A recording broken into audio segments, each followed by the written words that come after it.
4,000 subs.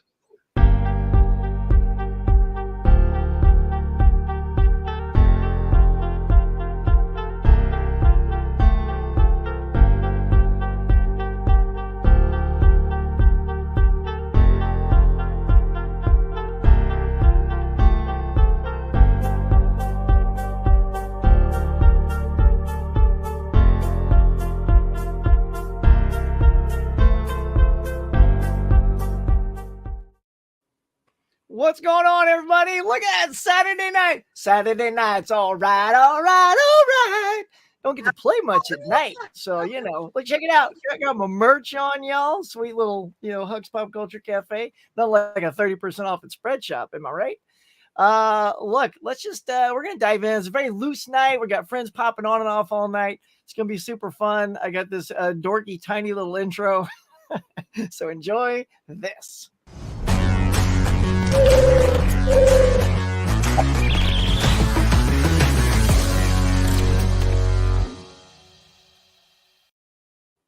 And here's my After Dark players. What up, y'all? Johnny. Congratulations. Thank you, man. Thank you. Yeah. How do we look and sound? Congrats, everybody, let us know. Thank you, Mo Frères. Look, can't do it without, great audience out there. Look at everybody just chiming in. If anybody wants to come play in the sandbox, let me know. We can pop the link in the chat if you want. This is just one of those kind of nights, wow, like it's so funny. Like Tony, Johnny, like I was sitting here like, before this was like one person waiting. I'm like, it was just, I didn't I didn't plan this. This was supposed to be like an impromptu night because my girls were going out and going for a girls' night. Ended up getting canceled, but I'm like, well, I've already promoted my show, so they'll be watching along in their rooms. But we're here, fellas. How y'all doing? Doing good. I'm doing all right, Johnny. Yeah, all right, sweet. Look, let's pop in, see who's just pouncing on this like stream all of a sudden. Of course, Johnny's here. What up, dude? Cinema Man, awesome 4K. Thanks, bud.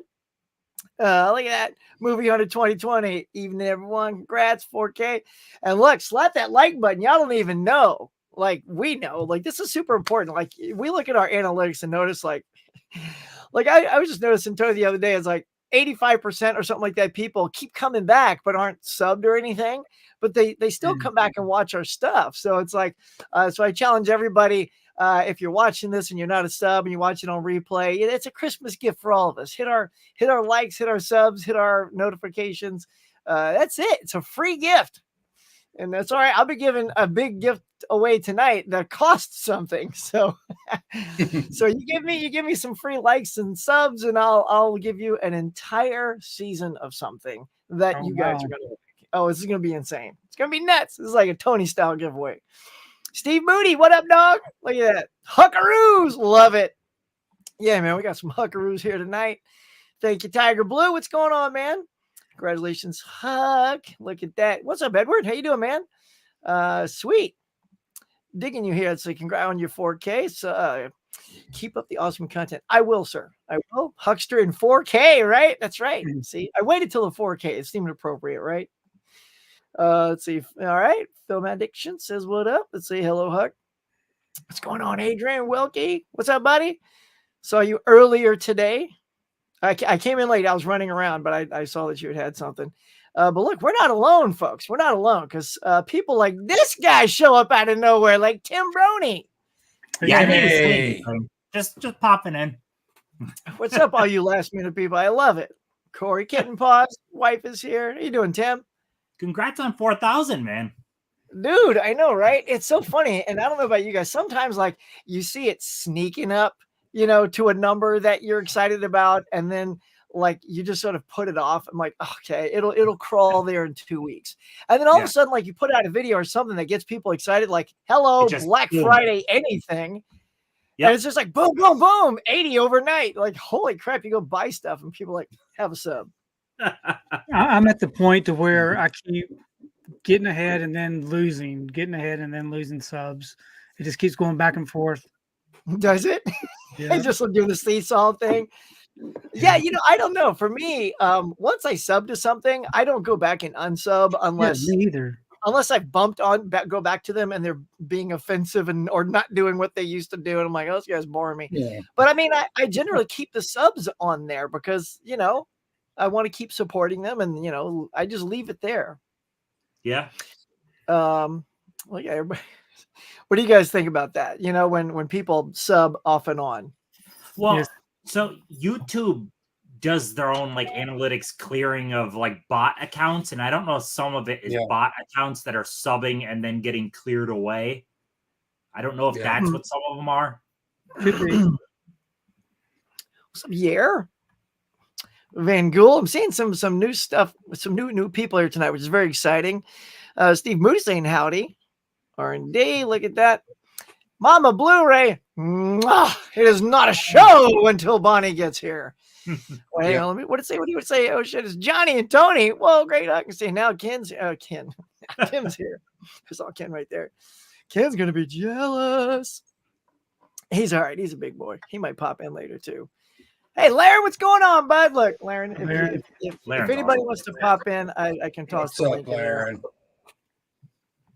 But yeah, so here, let me just put a pin in it. So let me chat with you guys. This is it's interesting. I've never done one before. I've hit 2K and then I hit 3, and this is what happens though. So overnight, this 4K hit me on Thanksgiving morning, and I was just like, oh my god, I'm 4K today. Like it was like a crazy Thanksgiving present. It was great.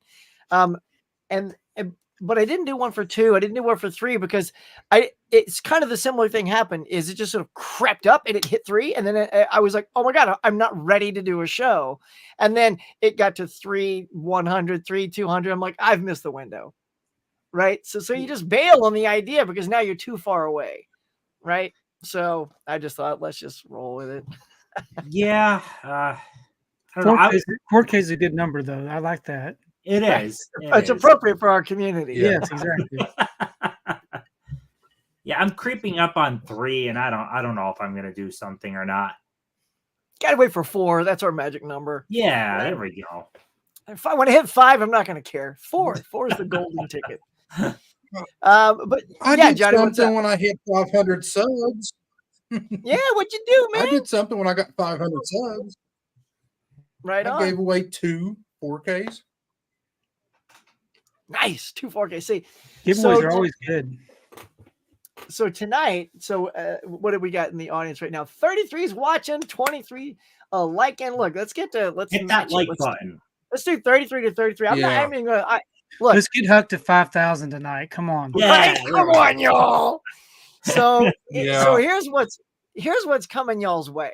All right. Is there anybody that's a fan of The Walking Dead out there? Any Walking Dead fans? Yeah. So legit, I have a code for the entire season given to me by an absolutely legend of a subscriber, right? That's the other thing that I love that I want to talk about is sometimes it's not just codes I come across. I have friends out there that don't want their codes and they offer them to me to share. And so because of that's what I love about this community is I'm going to share that tonight, and we're going to use the giveaway machine. It's so funny. Corey, I saw you use the same giveaway machine I'm going to be using tonight. I was like, look at that. And it's just a way everyone you're going to put this hashtag that I'm going to show you later, but I want to see the audience build up a little bit. And then we're going to hit it. And somebody's going to walk away with freaking Walking Dead, y'all. Jeez Louise. Yeah, I got to get back to that show, man. I was so in for those first, I don't know, 3-4 seasons, somewhere around there. Like I was in, and I kind of just trailed off, but yeah, I was a huge fan. We stuck with it. It kind of got hard to watch from time to time, but we stuck with it. It felt like for the longest time, which I guess a lot of shows fall into the same tropes, but it was like, we're going to set up an encampment. Some bad human being will ruin it. We'll go to a new encampment. Some human being will ruin it, and we'll go to a new encampment. And it just kind of felt like it was the same. Yeah, that was their formula. It got too formulaic. It's great for a bit. Isn't it weird? Like any show you really fall in love with for whatever reason, even though you still like it. Like I loved like Modern Family. I loved The Flash that was on TV. And just for no reason, like nothing told me I'm sick of this show. It just sort of I stopped tuning in, or life happened or something else got in the way, and then like enough time separated me from the show that I didn't go back. So it's weird how that happens with shows. Sometimes it's not even something that drew you away other than time, life, Yeah. I've trailed off on many shows, many shows. And a bad habit I have too is I will get to like the very, very end of the show. I'm talking like halfway through the last season, and I right? will stop. And part of me is because I don't want it to end. So if you finish it, it's over. So if you just Tim, that's just silly. Yeah. Come on. Come on, you got halfway to go that was satisfying. You're like, nope. But the thing is, it's not satisfying a good chunk of the time. That's I love shows, but way too many shows, the network doesn't commit to the showrunners getting a proper conclusion. Yep. So the amount of shows that end Yep. terribly outnumbers the shows that actually got to make a fulfilling ending. And I don't know if you guys ever watched the show Scorpion before. Did you ever watch it or hear of it? Oh yeah. With Yeah, the smart cats. Yeah. Yeah, that was a pretty fun show. My wife and I freaking loved Scorpion. We were so into that show. And it was kind of teeter-tottering every year at cancellation renewal.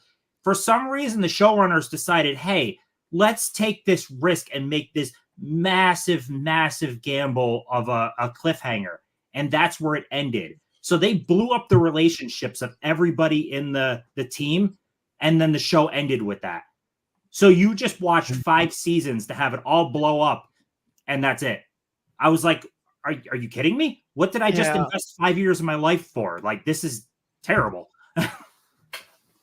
Yeah, sometimes I wonder what creators are thinking when they don't give the fans that have stuck around a nice, satisfactory ending.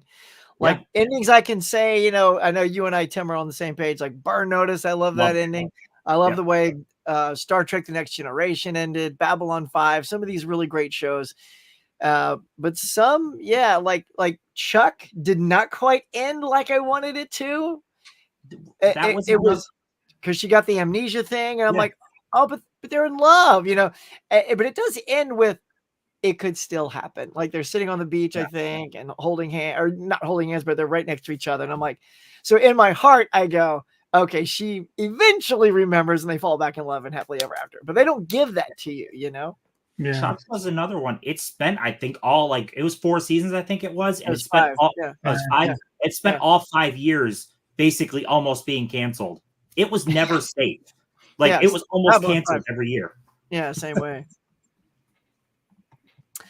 So we're going to give this a shout out here. Congrats. Will you give my channel a shout out so I can get more people? Yeah, check it out. Collector Movie Man. I mean, you got a perfect title for stuff we love. Yeah. So if you guys are watching this, boom, head over to my man's channel there. Hit him up with some subs. Thomas Simonera. Thank you. Hookmeister. Appreciate that. So, all right, let me touch on this. And Tony, you're sort of the OG. This was a long time ago for you.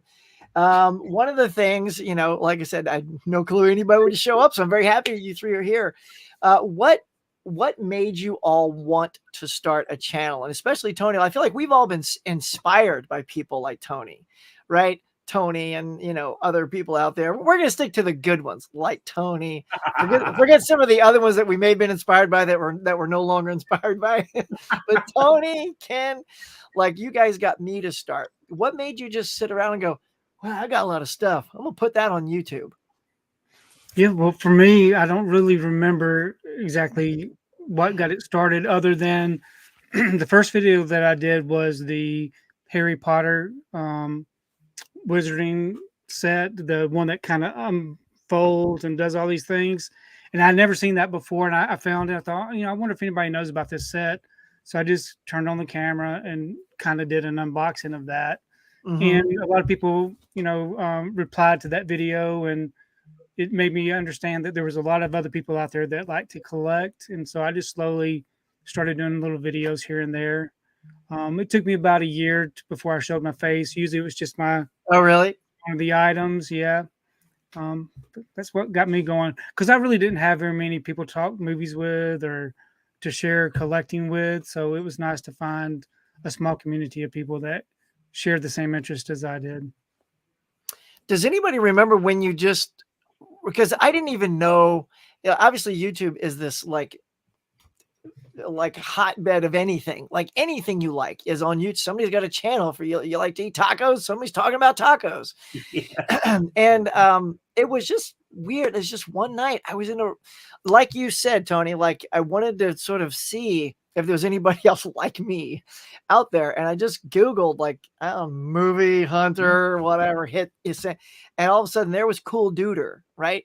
It was like Cool Duder and Durant, I think, were the first two. And then like Ken came in there and I'm like, oh, there is people that do this, you know? And like, no, it just, I never thought of searching this type of thing before. And now look at us, y'all. Look at where it's come in just the 3 years I've like it. January will be my 3rd year anniversary on here. And in just the small 3 years, I've watched so many people come up, you know, present company included. And it's phenomenal. I love the friends, and this is legit. When I say friends, I have met friends on here, and you guys are among that. And like I say friends to you, like anybody I have here in LA, I can walk to face. Like I know if we were close by, we'd all be like, dude, it's Saturday night. Let's go. Let's all do a weird ass live. Everybody just turn on their phones and everyone live. You know what I mean? Like we would do that for sure. Yeah. So it's wonderful. Thoughts on that? So, I mean, I guess it's saying some of the same stuff as you guys, but it's the people, man. You want to connect with people that like and enjoy the same stuff you do. Like my wife loves this stuff too, which is one of the things we early bonded about. We were going to the movies all the time, but sometimes you want to kind of expand that circle, and social media, because that's what YouTube is. It's just more social media.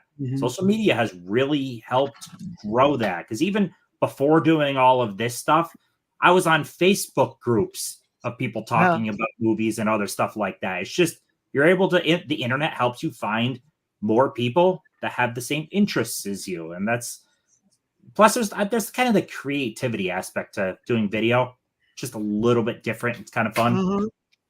Yeah. I'm no editing wizard like you, but it's still fun. But you know, that's the thing too. It's like, I mean, yes, I have the fortune that I edit as a living, but and it does help me. Like if I have a creative idea, I have the means to just make it happen, you know, and hope that it turns out half as good as I'm hoping it will. Like all my goofy openings and all that stuff. But that's another thing too. It's like, you know, I used to, you know, DJ out here. I came out here to do stand up and improv and act and all that stuff. And so for me, this is another outlet. This is a creative outlet. So it's not just being able to show my passion for all this stuff, but also just get to like, you know, do my dorky stuff and see if anybody like laughs at it or likes it or subs up or subs out, you know?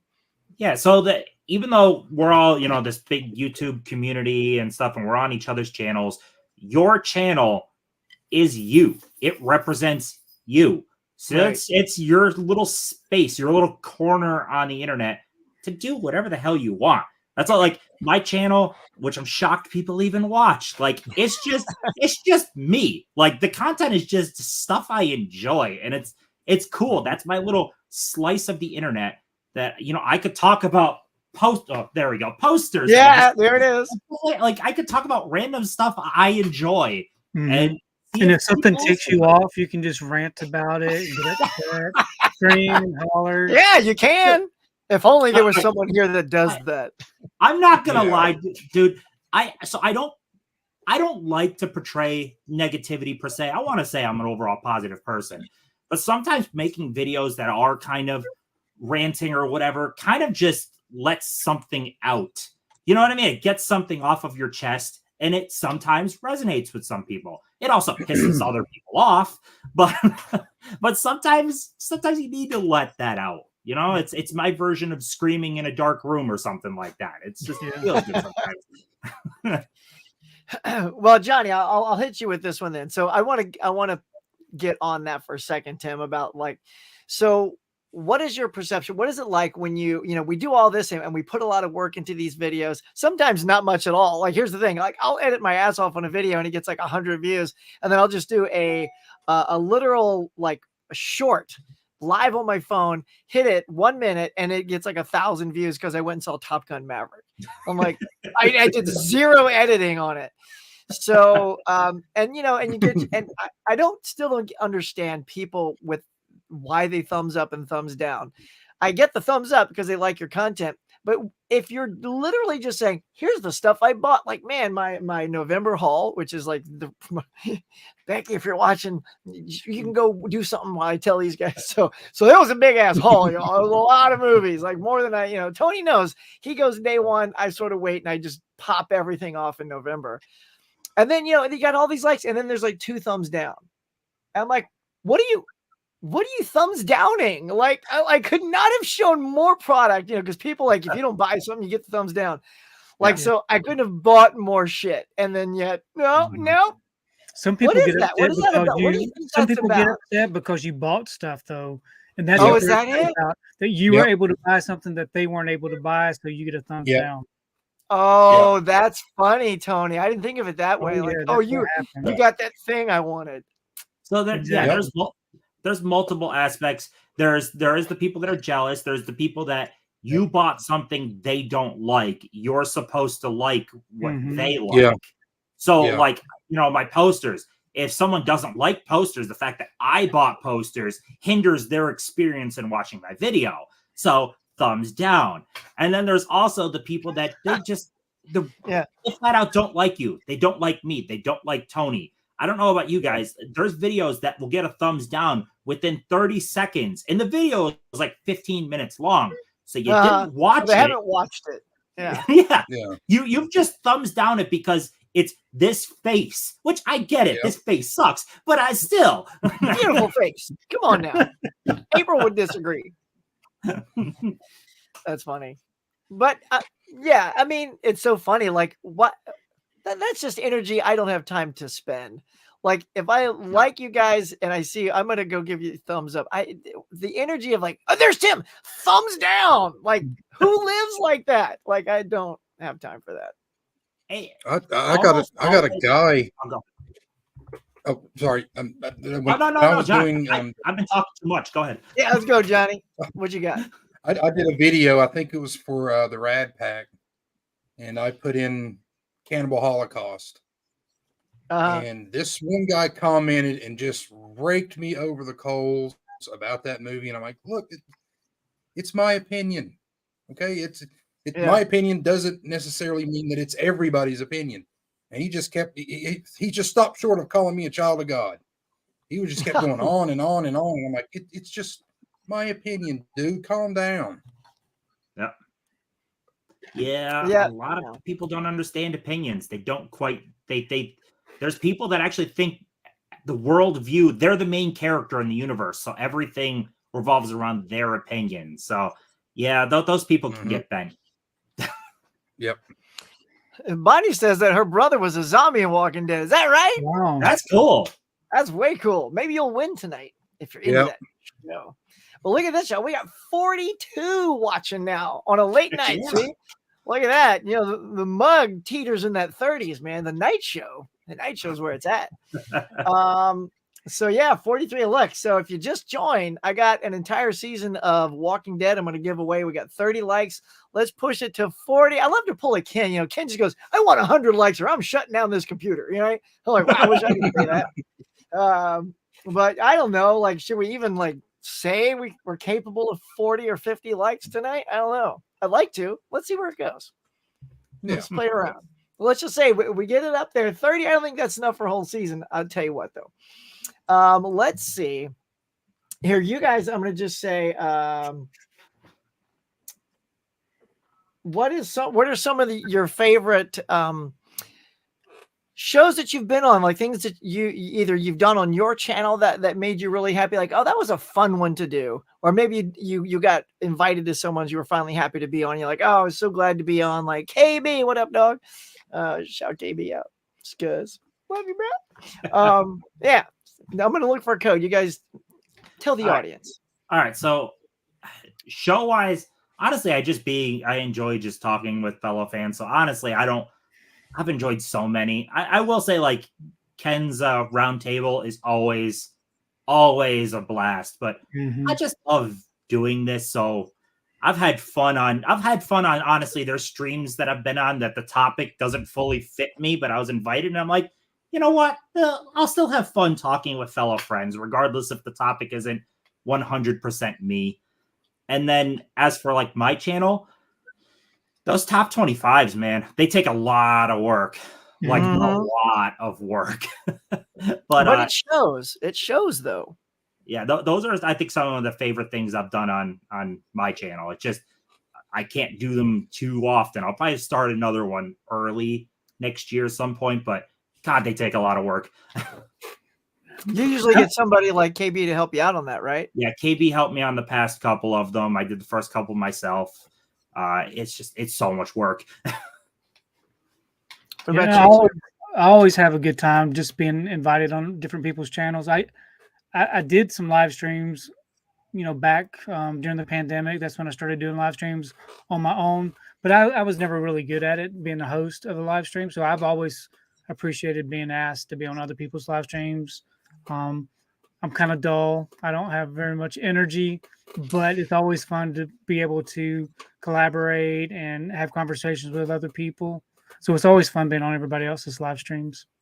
Now, Tony, you don't give yourself enough credit. What you are is you're like the silent assassin. You're not dull because, boy, when you say nothing and then you suddenly say something that's funny, oh, my God, it's hilarious. I'm like, there's Tony. And, like, the whole place shuts down. So, yeah. No, and I think you just don't listen to those. They sound like some of those jackwads that leave bad comments on your stuff. Like, what'd you share the other day? Like, what is that guy? You look like you got hit by a truck. Oh, yeah. Like, what is? All right. Gee whiz. Johnny, what about you? What about the shows for you? Being invited onto other people's channels this was completely unexpected, but when Ken asked me to do a round table with him, I had just started and he just reached out, and that literally meant the world to me, because I'm like, I'm a new kid. And here is Ken, Mr. Mid-Level Media himself, reaching out to me and asking me to take part in that. That was really cool. And obviously doing a conversation with KB is, that's tops. And then being able to do the Criterion stream with Mike, that was the first time I had ever actually taken part in a sale like that. And so it was kind of new to me. And I'm like, well, how do I go about doing this? But my favorite video that I've done on my channel was also the toughest one for me to get through. And that was when I did my review of The Whale, because that was so personal to me, watching that and having to actually go through, explaining to people, how I related to Brendan Fraser's character in that. That one was my favorite, but I keep telling people that video almost broke me, and I won't do it again. It takes a lot out of you, man, when something connects like that. But good on you for doing it. I mean, that's what it's all about, man. Sometimes you got to put yourself out there, and applaud you for it. That's great. These are so much fun. Obviously, early on when I first started, Ken got me on his World's Biggest Collectors. That was a jazz. I want to say episode 21, if I remember the number. I don't know, probably wrong, but I was like, wow. I mean, I got nothing compared to like Tony there. I was like, that's the guy who's got a collection. But he would say it's not about how much, it's your passion for it, and and what you have is what you have. It's not about the number.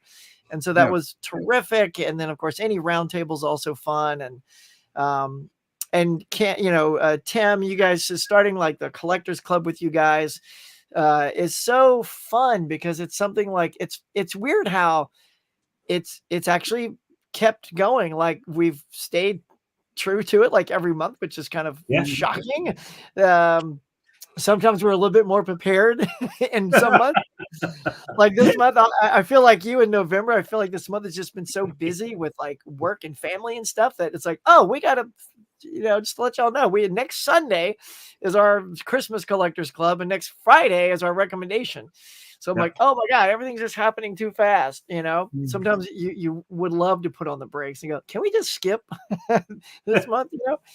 But it's also fun, just doing like the music. What is it? The soundtracks that made us. Tim, you were on one of those, and Tony, and I love doing something a little out of the box like that, and getting your trivia was so much fun. I had the best time doing the trivia. Plus, I won my episode, which was right. Yeah, and a lot of fun. And you guys were up, the three of you and Ken, the legends up against each other.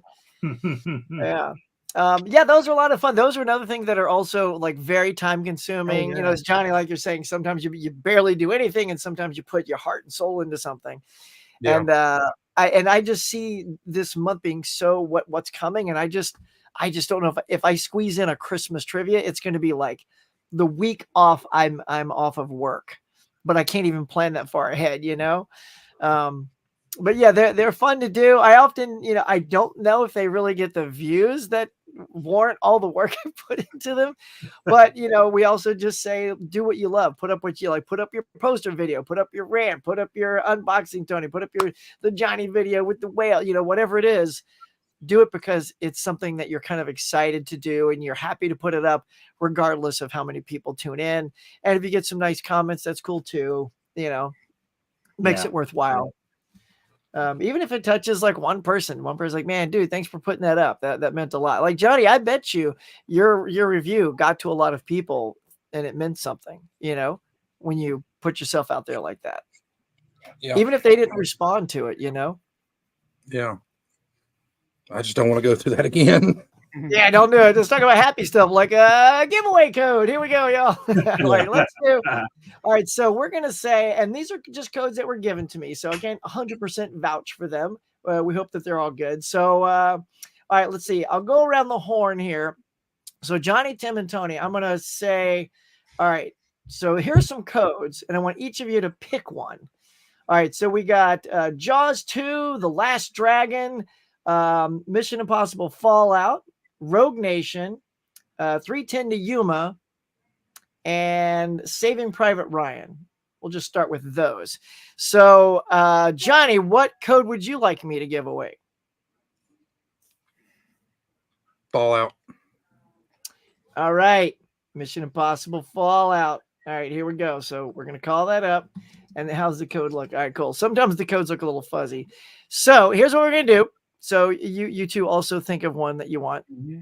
Now, here's what we're going to do, y'all. We're going to put up the giveaway tool. Dun, da, da, da, da, da. This is what we're going to use to give it away. So obviously I put Walking Dead. So we're going to put we'll just go capital and then Fallout. There you go. So match the upper and lower. So it's capital MIF and then all out. Mission Impossible Fallout. Type that into the chats, y'all. Everybody that's interested in that code, you type it in, and it'll find its way to this giveaway tool. And then when we have enough people that it feels like it's petered out and you guys have thrown your hat into the ring, we'll hit go. So here's what we do. See, we just do this right now. Absolutely nobody wants this code. It's pretty hilarious. It's live TV, man. Nobody. And for the thing to work, it has to have at least two people. Otherwise, so yeah, while we're thinking about it, Tim, what's the one you were going to do? Saving Private Ryan. All right. So let's double back. All right. We'll do this. We'll just call it Ryan. All right. Now we've changed it. We'll come back to Mission Impossible because people weren't pouncing on that. But if you love Saving Private Ryan, one of Spielberg's best, should have won Best Picture, in my opinion, but he did get the Best Director for that.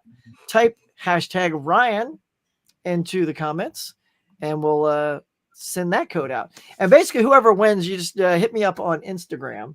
That way I can just send you the code there. Wow, nobody's playing tonight. Does everybody just own these movies? I think this is what's happening too. I feel like so many people probably own these movies already. I'm seeing stuff in the chat. Yeah, and the chat, it's there. Yeah.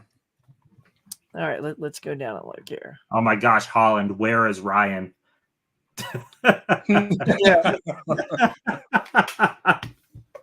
I know. Right. Where is Ryan? So I see one.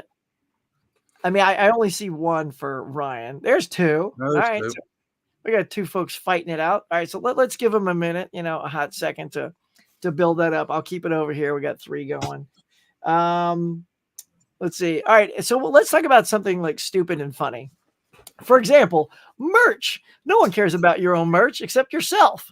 So, what do you do is like, there's a sale. So you buy something with your own, so I can walk around. I'm like, hey, I feel good about me. There's my channel. So does anyone else have like other people's merch, or did you get your own merch just for yourself? Because like I said, I think we're not as hot as the Rad Pack. I think they sell like merch like it's going out of style. I don't know. Garrett's got the merch touch or something with his little stickers, and maybe just so lucky he's got the word Rad stamped on all. I've got a Pops Movie Dungeon t-shirt. Nice. There you go. But I think that's all other than Mid-Evolution. I've got some Mid-Evolution merch. Yeah. But yeah, everything's kind of merch wise. There's a lot of good stuff that you really don't even realize it's based off of someone's channel. Some people do a really great job with the merch that they put out.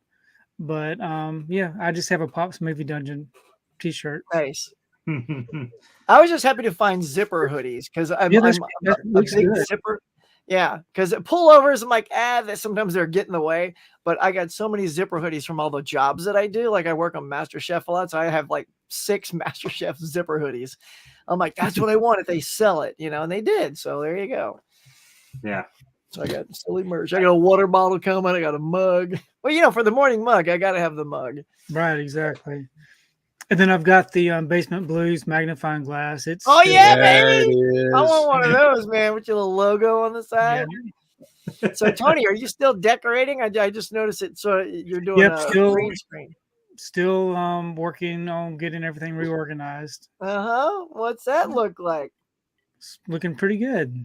Hopefully there'll be a basement tour here in the next few weeks. Well, don't say hopefully, say there will be. That's what the fans will demand it. Yeah, I'm one of those people, though, that I'm just a perfectionist. Yeah. I can never get it just perfect. And so I struggle with that. But I cannot stand having a green screen behind me either. So I'm working to get it complete. So, Tony, why do you not have personal merch anyway? Just curious. Oh, who would want to buy merch with my stuff on it? That's what I say. Great logo. You got the little Blu-ray thing. It will look perfect right there. The hat. Yeah, I'm good. Nice. I may have to get me a magnifying glass. Oh wow, that looks pretty cool on the green screen, doesn't it? Look, Tony. Look. See, I'll buy one from you. Yes, Look, I got you covered. Yes. Look, sometimes you need one, man. The print's like that big. All right, so we have 3 people. 3 people want Saving Private Ryan. One's my wife, so if she wins, we're gonna let her pick who it goes to, because she don't need the code. All right, but let's do it. Drum roll. Here we go. It's my first time. Oh, wow, it's got a lot of people. It's found. That's more than 3. That's way more than 3. Is it? John, congrats, John Milshore. Look at you, man. Winner, Saving Private Ryan code, bro. Super awesome. Congrats. Yeah, man. Head on over to my Instagram channel and hit me up and say, dude, I just won your Saving Private Ryan. And I'll send you a screenshot of the code and you can go nuts. Let's see, where are we at, by the way? We have hit 33 likes, 45 watching. For those who just joined, remember there's the entire series of The Walking Dead digital code we're going to give away when we hit, I don't know, at least 40 likes before we offer that one up. Let's see. So this is sort of a vague statement, but we all sort of like when we get new subs and we see subs come in and we're like, oh, cool, I got a few subs today. So what is it about subs that you care about, that you like when you get them, why do you want them? Why do you get them? I know I have a take on that, but Johnny, let's start with you. When you just hit a couple, your little 500 rock and roll. So when you hit that, what does that feel like for you? It feels like people out there actually are interested in what I have to talk about. And whether it be good or bad, I still want, I want the feedback from everybody.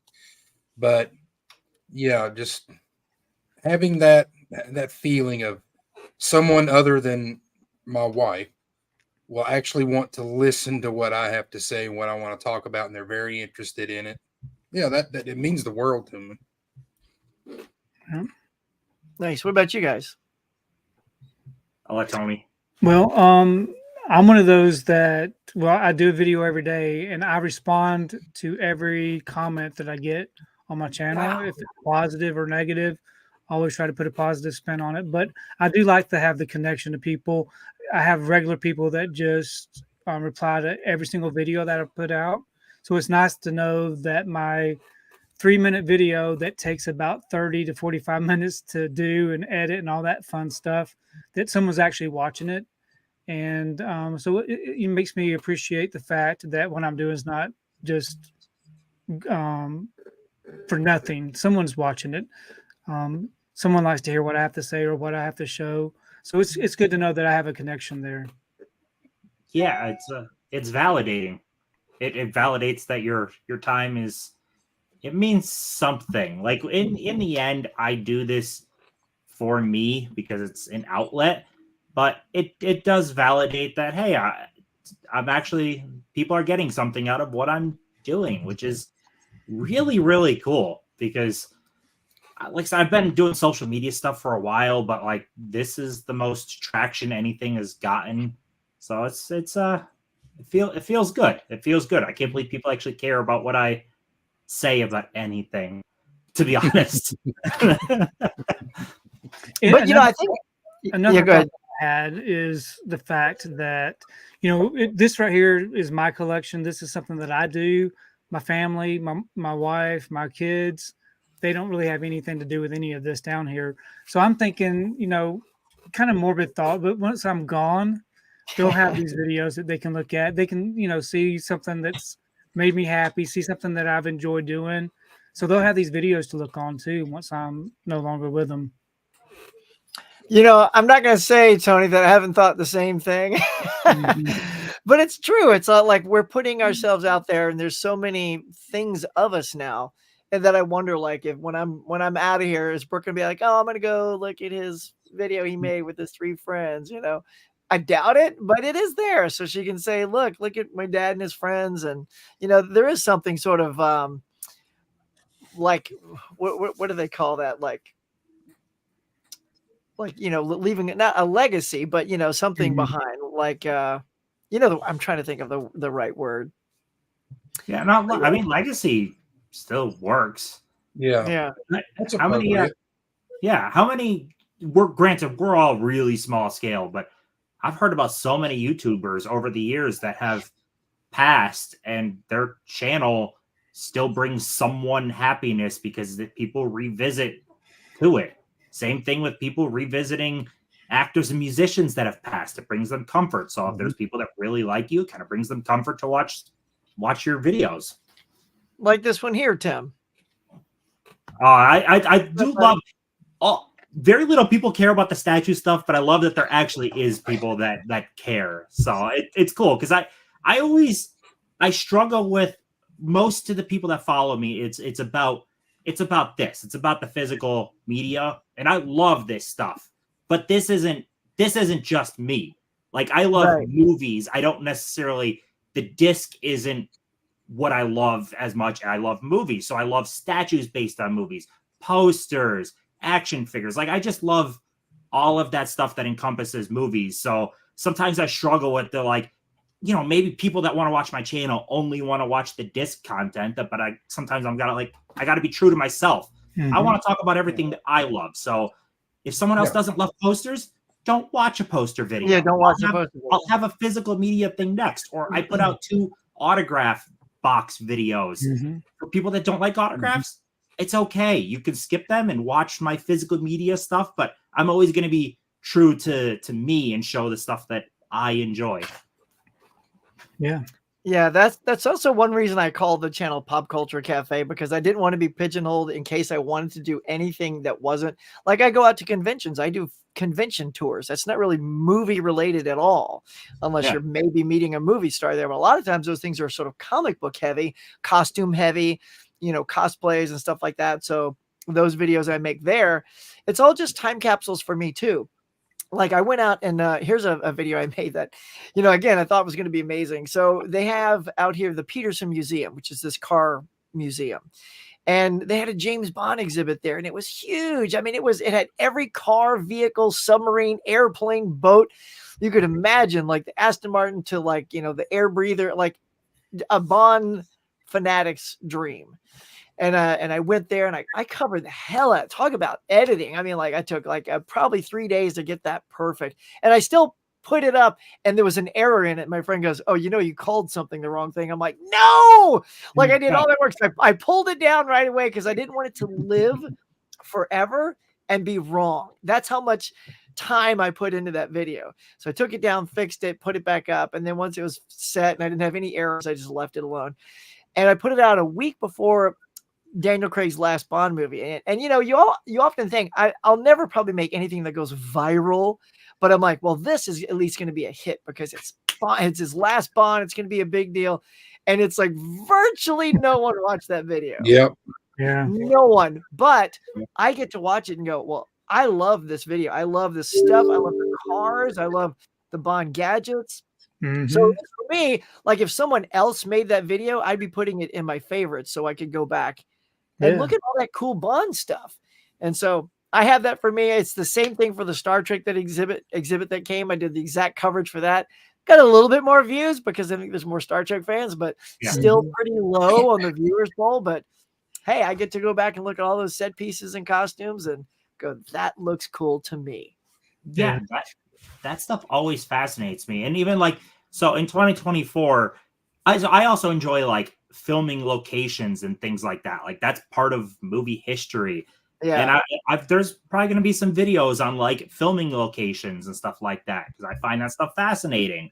It's part of movies, and I just want to talk movies from disc to locations to autographs to statues, just things that are movies, and whatever the views are, the views are. Yeah. It's about what I enjoy doing. John's here. What's up, my friend? Hey, John. Howdy. What's up, John? That X2 getting out there finding those deals at those swap meets and thrift stores. Yes. Boy, he finds some deals, man. He's got a good talent for that. That's another thing too. Some people just have the best. I have like one swap meet that I go to, and like two thrift stores that are oddly enough 2 doors apart from each other. So, all right, that's cool. But that's kind of all I have. So that's why you'll see in my videos, oh, here I am back at the same swap meet or same thrift store. I do love watching you out at the swap meets. Oh, really? When Mr. Nichols is fighting against you, trying to get. I know. That's funny. It's funny bumping into him out there. We haven't bumped into each other for a while too. Like, cause it sort of just went downhill. Like I'd go and there'd be like almost nothing. I'm like, are they just not bringing movies here? So I just would leave for about a month and then go back and then, find stuff. And then it's like, cool. How far do you go out anyway? Like looking and hunting, like how far of a range do you go? Like 30 minutes. Like, cause I would say that the swap meet's about 20 minutes out, the 12 minutes for the thrift stores, stuff like that. But after that, I got to go pretty far to like, and I got a Big Lots out here too, right? So you can count that. Although, you guys know if you have a Big Lots, it's not like they get new stock in all the time. You could go 2-3 months later. It's the same movies. Yep. So rarely, if I see it's got the 20% sale, I'll go in and see like, okay, hopefully there's some new stuff, but they're not winter chicken dinners all the time. No, I often my local area, I have some places within my 20, 30 minutes, and I check them often enough. But I love that I live 2 hours to New York City, 2 hours to Philly. Like where I am, my whole circumference, I'm only a couple hours from a lot of places. So I'll often, we're taking a day trip to here, a day trip to there. That's fun. I love that. Like I'm, what would it be, like 4 hours to Boston? Like there's a lot of stuff I could do up and back in one day where I am. So I'm not thrilled with my exact area, but gosh, there's a lot within, several hours.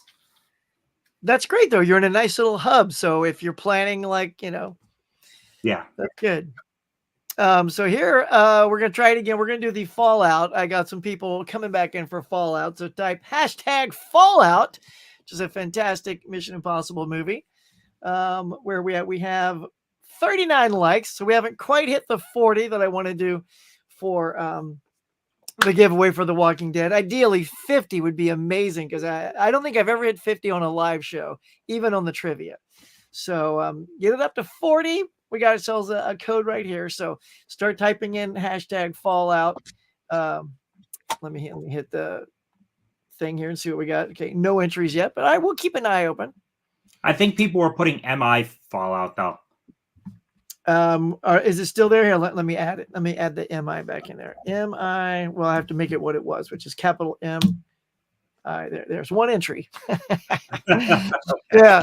Well, I think I also reset it, so it could be anything. But yeah, okay. So here's what it is now. Capital MIF all out. Okay. So yeah, you're talking about going out to places and stuff like that. So when you get to do you have any thrift stores like near you, Tony? Like I don't see you hitting up a lot of thrift stores. No, we have a Walmart, we have a Best Buy, and we have a Target.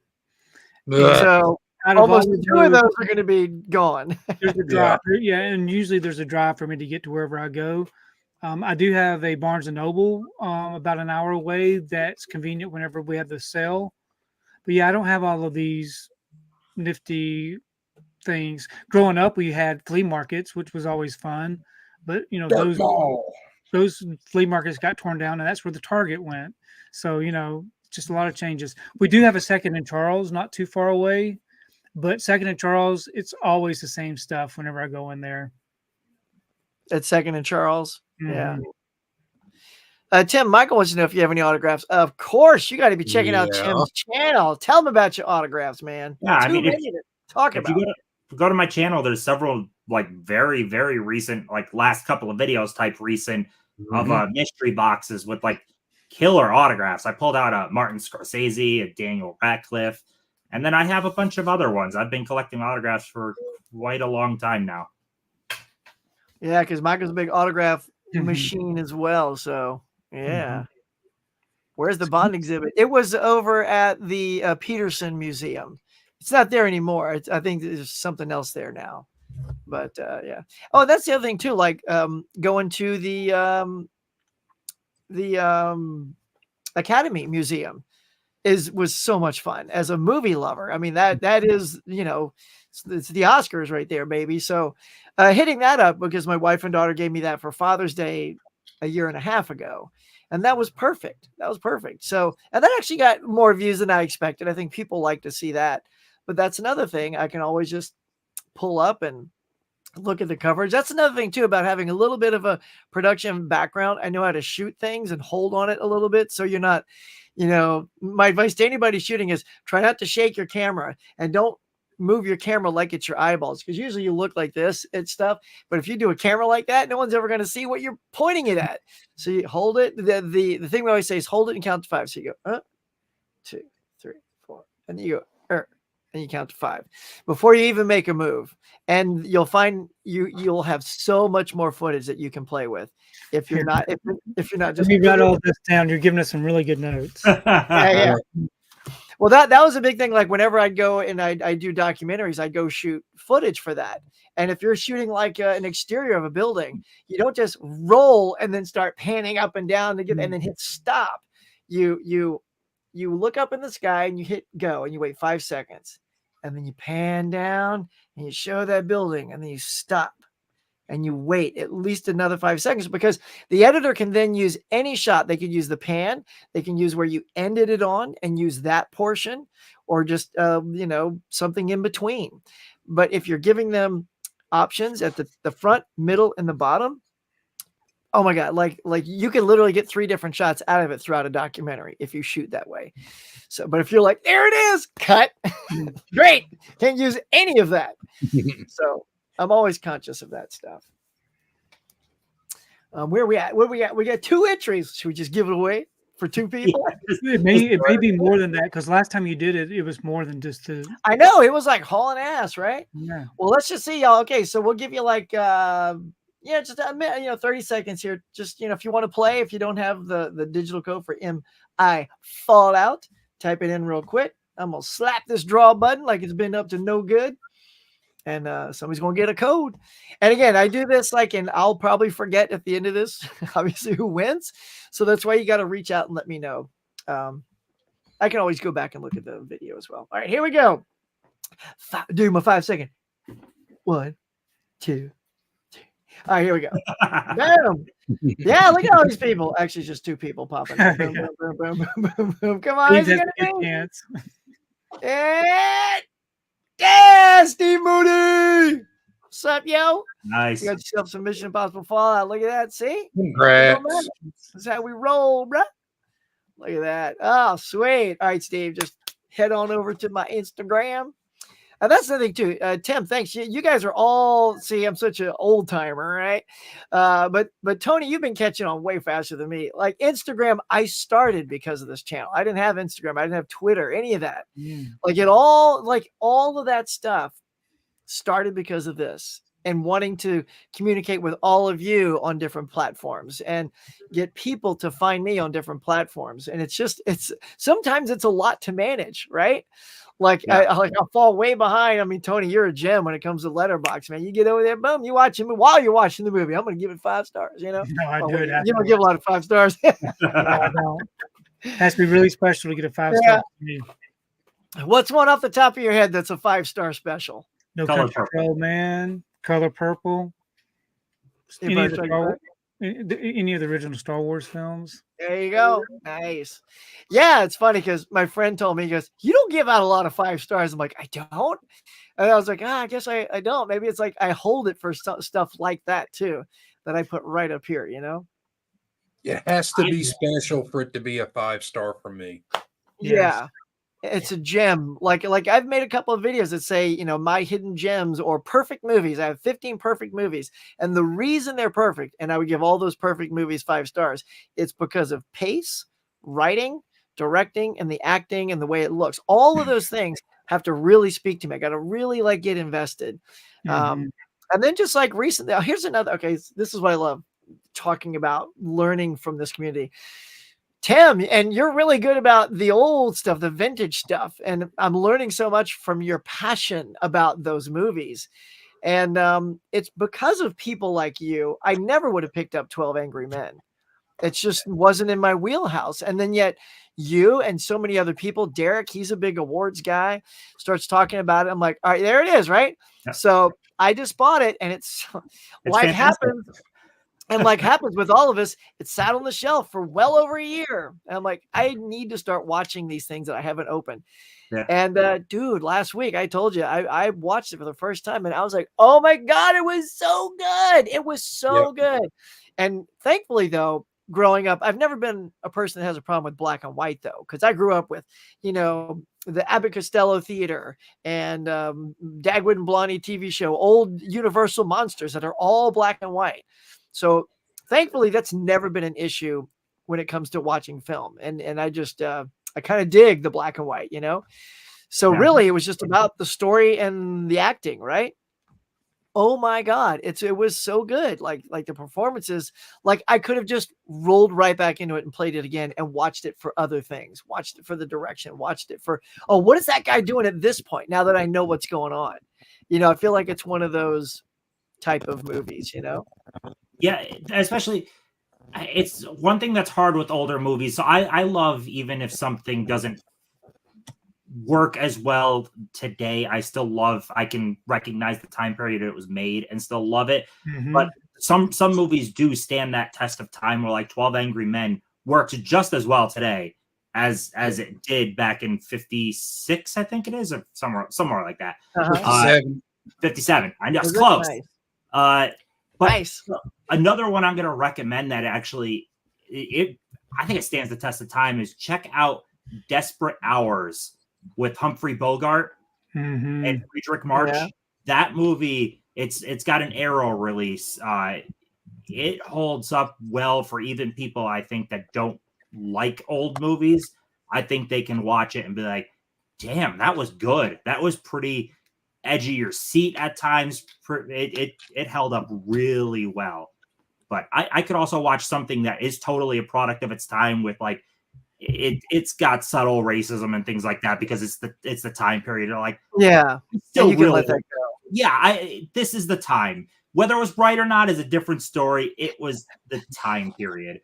Yeah, I told Tiffany's is. Yeah, I was just gonna say. I told Tim I watched Breakfast at Tiffany's, and boy, Mickey when he's like, "Oh!" I was like, "Oh my god!" Like he pulls me out every time, and as soon as he goes away, I'm like, "Okay, I can get back into it," because she's so good. She's so good.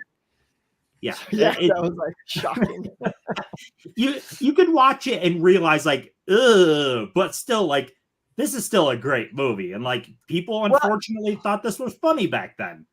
And the funny thing is, like, okay, like part of you goes, "Oh, were they just not casting Asians back then?" And then literally, like 10 minutes in, there's a party and there's an Asian girl walking around. I'm like, "Oh my god!" Like you literally put this girl, and she's like a prominent figure at that party. She's even in the background, like right behind the lead actors while they're talking. I'm like, I mean, you couldn't hit me over the face more with an actual Asian in your film than that, and yet we got Mickey Rooney. So yeah, you gotta let a lot of that go. It's context. I saw Some Like It Hot also at the same week. The next day, I watched Some Like It Hot, and I loved it. Could not have loved it more. And that's what I love is that discovery of film, right? Like, what about you guys, Tony? Like anything like you just like saw everyone hyped up and it lived up to it, or even vice versa? Like, nope, because I got a vice versa. There's a lot of vice versa in there. There's a lot of stuff hyped that I did not care for, but that's what's so good about the community is we all have different tastes. We all, like things that some people may not like. Tim might like Kill Her Goats. Well, me and John, we don't like it, do we? But he might like it. Yeah. No. But he could.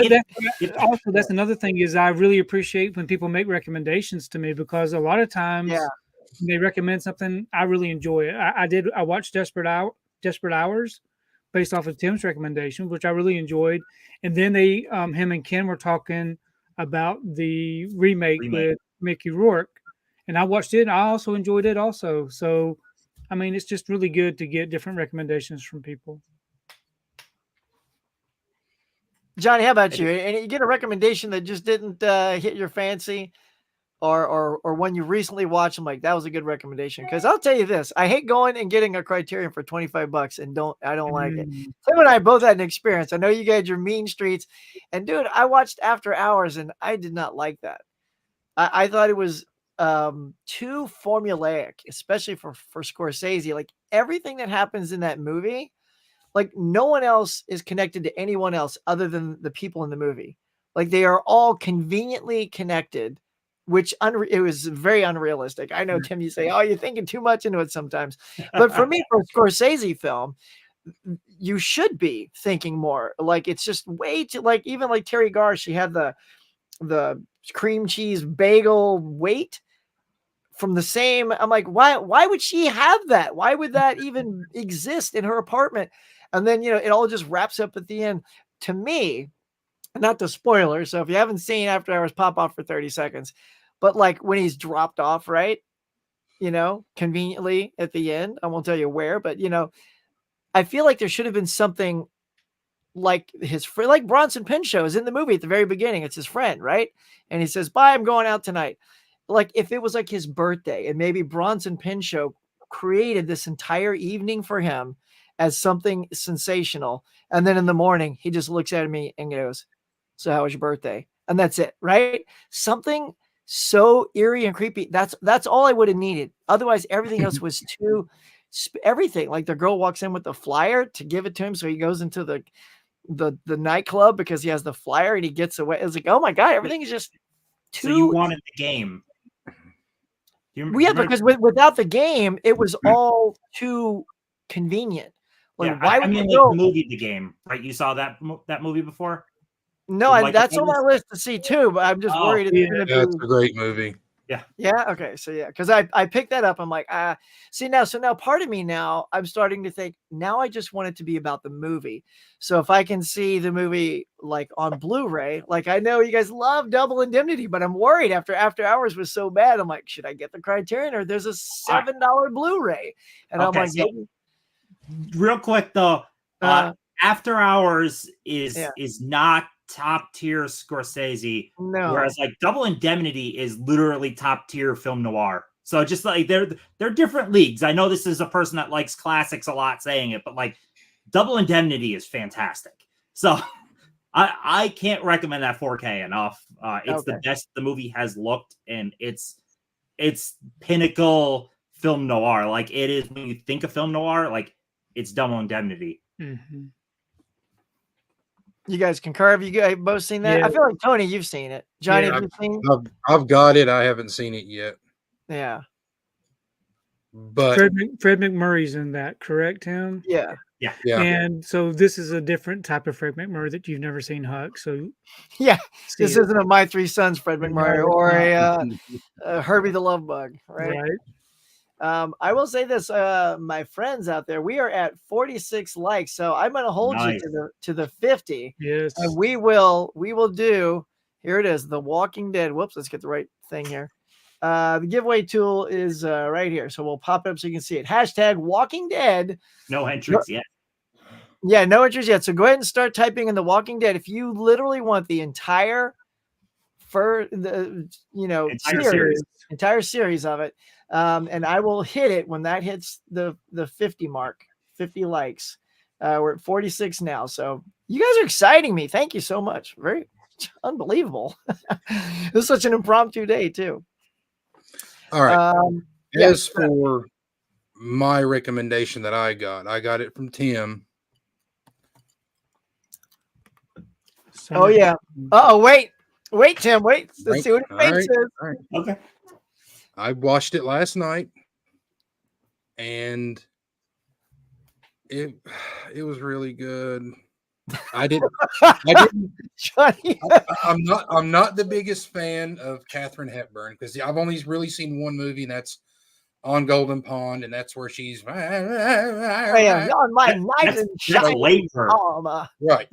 So I've only seen one, and then when I saw this, I'm watching her when she in Venice when she's sitting down. I'm like, she spends half of the movie either in tears or on the verge of tears. And I'm like, what? Why? And then it hits me that she's lonely, and she doesn't.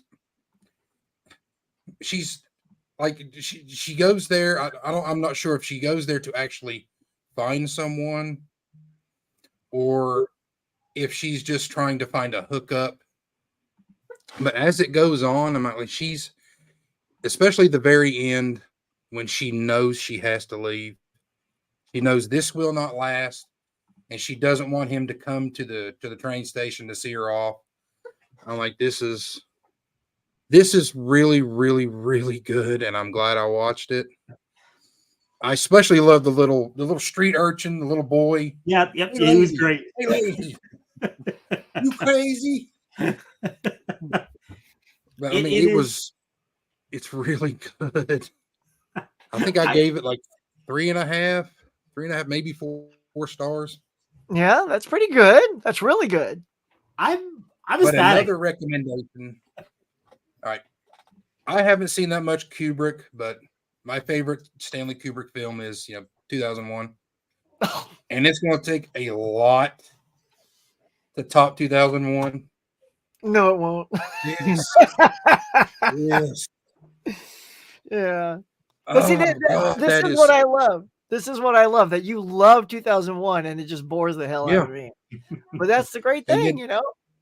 I saw Barry Lyndon and I'm like, this is amazing. Except for Ryan O'Neal's shitty Irish accent. I could not stand that. I couldn't get past that. I So still can't get past Katharine Hepburn looking for a hookup. I just can't get that in my head. because you think it could easily have somebody? No, I don't know about that. Oh, No, not in that. No. Wow. Look at No, that. I mean, she's like 55, 60 years old. Yeah, she's old. She's older, which is you didn't get a whole lot of women of that age leading a movie. But in Hollywood at that time, you were that age, you were cast aside, or you were playing the grandmother. Never mind playing the lead, looking for a romance. You were not the romantic lead as a woman at that age in 55. So only someone the caliber of a Katharine Hepburn can even get that role in the first place and do freaking great. And I will say, people bagged on Katharine Hepburn's looks. I thought she was always gorgeous, and I loved that she was such a badass her whole career. Like, she had a very much so screw you attitude. I appreciate that. Yeah, it's funny, Tim. I feel like you influence a lot of people more than you think. Like I showed you, I got that Audrey Hepburn collection because of you, because I want to see all those Hepburns, you know. And she's great. I will say I like Audrey more than Katharine for sure.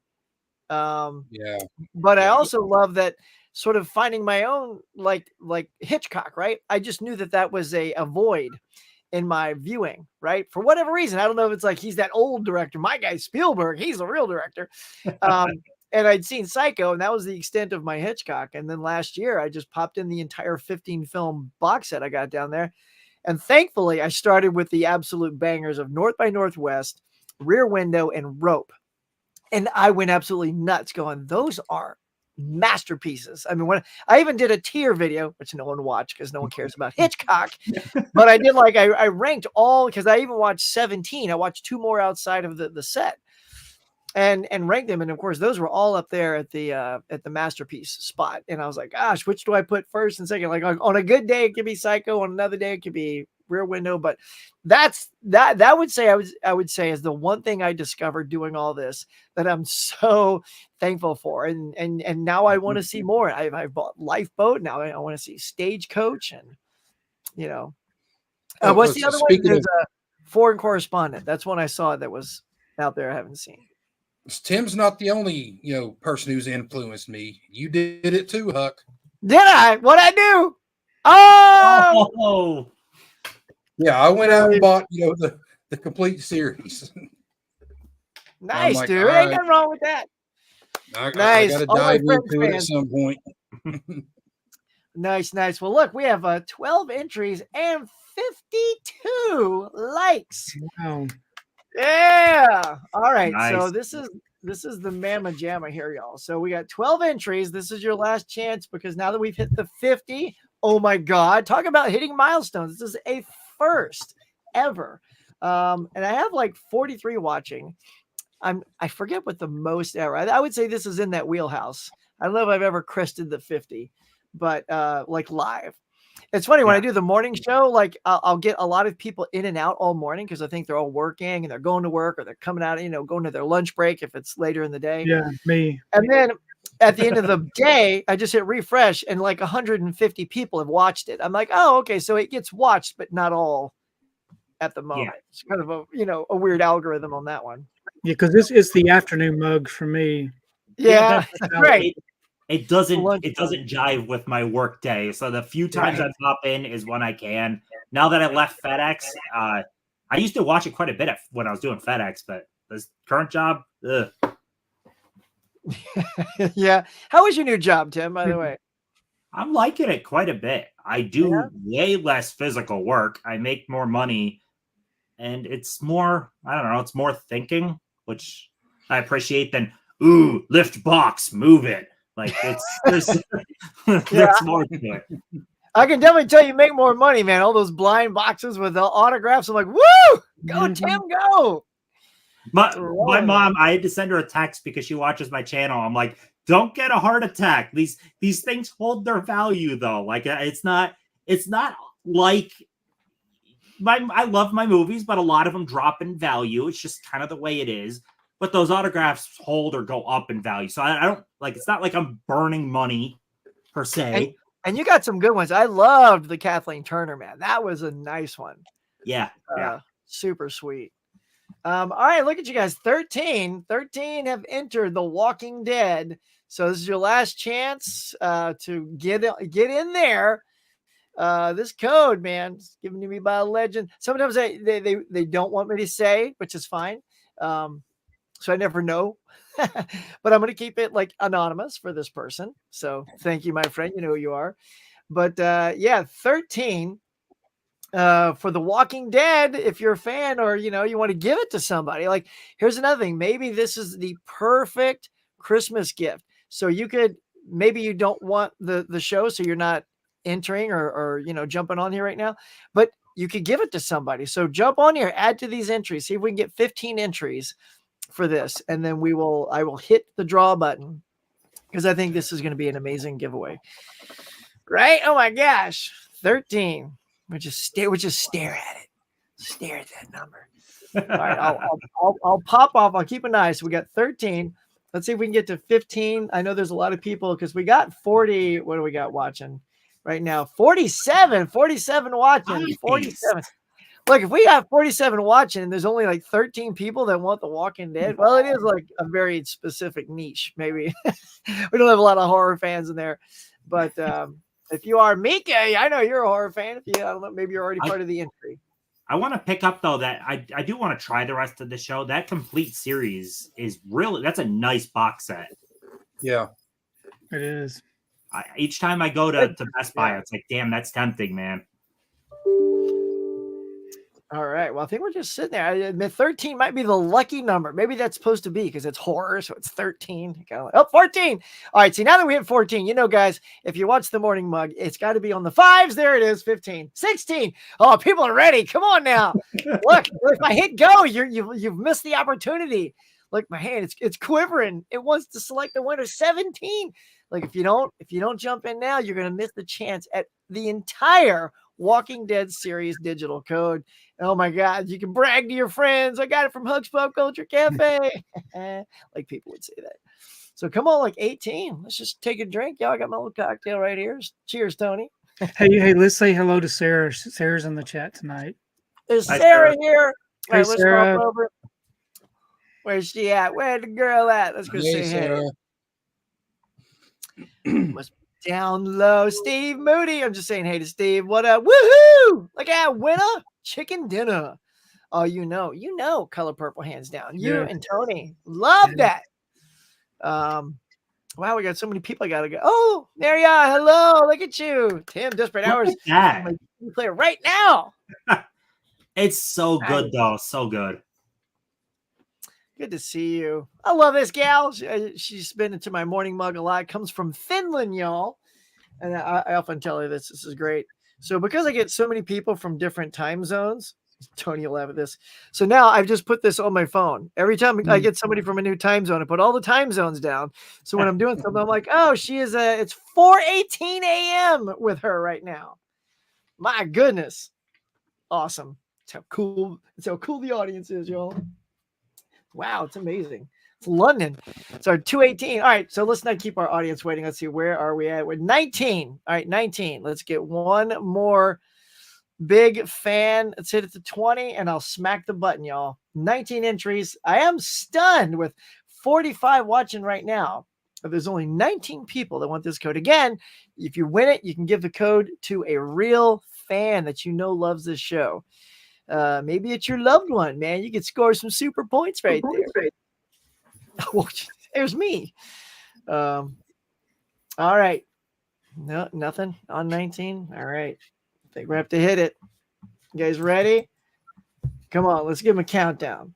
Well, 10, 9, 8, 7, 6, 5, 4, 3, 2, 1. All right. So, and you got that much time to get the 20th entry. Okay. 10, 9, 8, 8, 7, 7, 5, 6, 4, 3, 2. Well, I was saying, Come on. I'm not going to get 20. That was All a- right. That was a horrible countdown. That was terrible. It was, but we're going to own it. We're going to own that terrible countdown. All right. It looks like 20. There it is. We have 20 people now that are going to vie for the Walking Dead series code. I'm even going to like ping over here. Just look at my code real quick. There it is. Walking Dead complete collection. Just keep like, okay, yeah, okay. It's one code, and you get the whole collection. I'm looking at it right now. All right, my friends. Thank you so much for being here and just jacking up my my likes tonight. You are wonderful. And for that, Tony, you're the legend. Give me a 3, 2, 1. Count me down, buddy. 3, 2, 1, go. There we go. There we go. Let's go. Let's go. Let's go. Who's gonna get it? Look at all those names. Johnny's in there. Come on, dude. Sarah's in there. Deadpool fanatic. Yeah. Congratulations. Dang, son. All right. Nice. Deadpool fanatic. Right on, my friend. Right on. I hope you are excited. Look at that. Oh my goodness, y'all. Amazing. This is like kind of crazy. I've never had so much activity. This is great. I love just doing these random night things, Tim, that aren't like so structured like our club. You know, we're just like, you know, hanging. It's just chat. Just chatting. What it feels like being on Pop Show. I haven't been on Pop Show yet. Pops, invite me on, man. I want to be on your show. Just talk about stuff. Yeah. So I'm trying to look at all the people. My goodness. That's a pop in chat. It really is. Just trying to keep up. Like Nerdy Ghost, she's like, I love Fred McMurray in the apartment. That's another one I gotta say. I bought because of Tim, and it's still rapid. I'm getting to it. The apartment. Actually, this is the time of the year to watch The Apartment too. Yeah. Yeah, Christmas plays into it. I wouldn't full on go, hey, it's a Christmas movie, but there's enough Christmas in it. Yeah, it's no Die Hard. Come on, just take it easy. So yeah, I know Sarah's in there somewhere. So hi, Sarah. I don't know whether there's so many texts here. Oh, there it is. There it is. Just flying by. There she is. Hello. You need an upgrade? Go get that upgrade. Kristen, get out of here, girl. Whoa, look at you. Now this is great. So this is a co-worker of mine from years ago who moved away. What is happening? Look at this. Kirsten, how are you, man? Good to see you. Look at you snuck in there for that. Sorry you didn't win that. You know, maybe look, it's like, let's just see what fun last minute code we get. What's a fun flick? Let's see. We got Vacation, not Christmas Vacation, but we got Singing in the Rain. Wait, let me see that. Some of these are kind of fuzzy. No, that's good. You can read it. Singing in the Rain, Vacation, and did I give away John? Some of these, like I gotta delete these ones. I have John Wick 4, but I can't remember if I gave it away. But yeah, let's do Vacation, Singing in the Rain, and Scream 6. There you go. Those are the three. So Tim, Singing in the Rain, Scream 6, Singing in the Rain, or Vacation. Singing in the Rain. Yeah. All right, we're gonna get this. Will be our the masterful Debbie Reynolds. All right, and we'll just make this one easy. We'll just call it easy to type. Just do rain, #rain. So there you go. You guys want Singing in the Rain? Good old classic movie. You did see this one, right, Huck? Hold on. Let me get back to you. You did see Singing in the Rain, right? Singing in the Rain. Oh wait, no. Oh, did I see it? Actually, see the movie? Oh yeah. No. Oh, okay. All right. He hasn't. I have it. I have a big box set. That's how excited I was. I'm like, I'm gonna get this box set. It's got the umbrella in it. It's got all these things, you know, because I'm predicting I'm gonna like it a lot. If I don't, I'm coming for Tim. Donald O'Connor is so freaking good. He's so good. I know and what I also love is I'm learning my wife knows lots of classics because they watch those at her house with her parents. So she's like, "Oh, you haven't seen that yet?" I'm like, "No." My house was all filled with like nerd, brothers who are like comedies or action movies. That's all they'd watch. Like there was no classics in our house. Like it's funny because actually, like when they weren't around, like on Sunday mornings is when I got to sort of find the different stuff, like the Universal Monsters, Abbott Costello. That was like that morning theater, Abbott Costello Theater. Yeah, Tony, I don't know if you had that, but that's where I found a lot of those older things, and that was kind of just the me time. I found those and just loved them. That was my thing. Yeah, we didn't have that. We had a bunch of Three Stooges type shows that came on. Yeah, Three We Stooges. loved the Yeah. Three Stooges. Yeah. Yeah, that does. Yeah, my wife's like, no, I don't get the growing up. My mother would always watch Doris Day films, and she would watch Miss You, Sandy Duncan, and all those older Debbie Reynolds, those kind of films. So I grew up with the classics like what Tim likes. Yeah. I'll never forget doing when I did 4K D-Ray's battle, and it was against Tony and Ken. And Tony goes and pulls it was what, family members, right? 2 movies that had family members, right? So Tony goes and pulls Psycho and Halloween, which I have like no chance against freaking Psycho and Halloween. So I'm like, I'll pull some Star Wars, but I'm like, I pulled Halloween Town because I don't know. I that brought out the nostalgia in me, but Debbie Reynolds with Halloween Town. So I lost terribly with that, but yeah, I still pulled some Debbie Reynolds. We got some rains in here. People want some rain. Jessica, hey there. You want some rain? People digging some rain. You got some Debbie Reynolds from Ms. Caveman. She's only 18 when she did that movie. Is that right? 18? She was adorable too. All-time fave. Oh, I hope you win. And I hope everybody else wins too. Make me Kirsten. So we have 9 entries on that. Give me one more. We'll hit 10. And then rain for everyone. Singing in the rain. Again, remember, these could be Christmas presents, like this is where we're at. 9 entries. And we will give it away by Cracky. We're going to it. 41 watching. It's a classic movie. These guys say it's amazing. Johnny, what do you think of this movie? 2 thumbs up. Yes. Yeah. Very cool. So how long ago did you see it? Were you into classics in your household, Johnny, or did you find them on your own? I had to find them on my own. When I was a kid, it was like usually whatever was on TV, we watched. But when I would stay with my grandparents, they were into the old classic movies. So that's when I would watch, like, yes, I saw The Graduate at my grandparents' house, but, those older movies, the Gene Kelly movies, and Bob the Road 2 movies with Bob Hope. Yeah, road trip movies. All right. Well, we got 11. Yeah. This is also why I love this too, is finding all these great movies that are great and you've just not seen them. So it's time to remedy that. I just watched White Christmas. I love White Christmas. It was always watching. It was Gene Kelly, Sinatra, and Brando. It's funny, Kirsten, because I hadn't seen that ever either. And last year we went to New York. And of course, everything shut down. It was open. We had like play tickets and everything. Then that shut down. It was the Harry Potter and the Cursed Child. So I was excited to bring the girls. As soon as we landed, COVID had a spike. Everything shut down. Didn't get to do anything. And then except sit in the hotel room. And White Christmas was on. And I was so charmed by that movie. I'm like, that was really good. Tim, you must have seen that. Oh, yeah. Yeah, I've seen that. And I just, you guys ever see Christmas in Connecticut? With Barbara Stanwyck? I've got it. That's a good one. I haven't seen it yet, but I've got it. That's a good one to watch this time.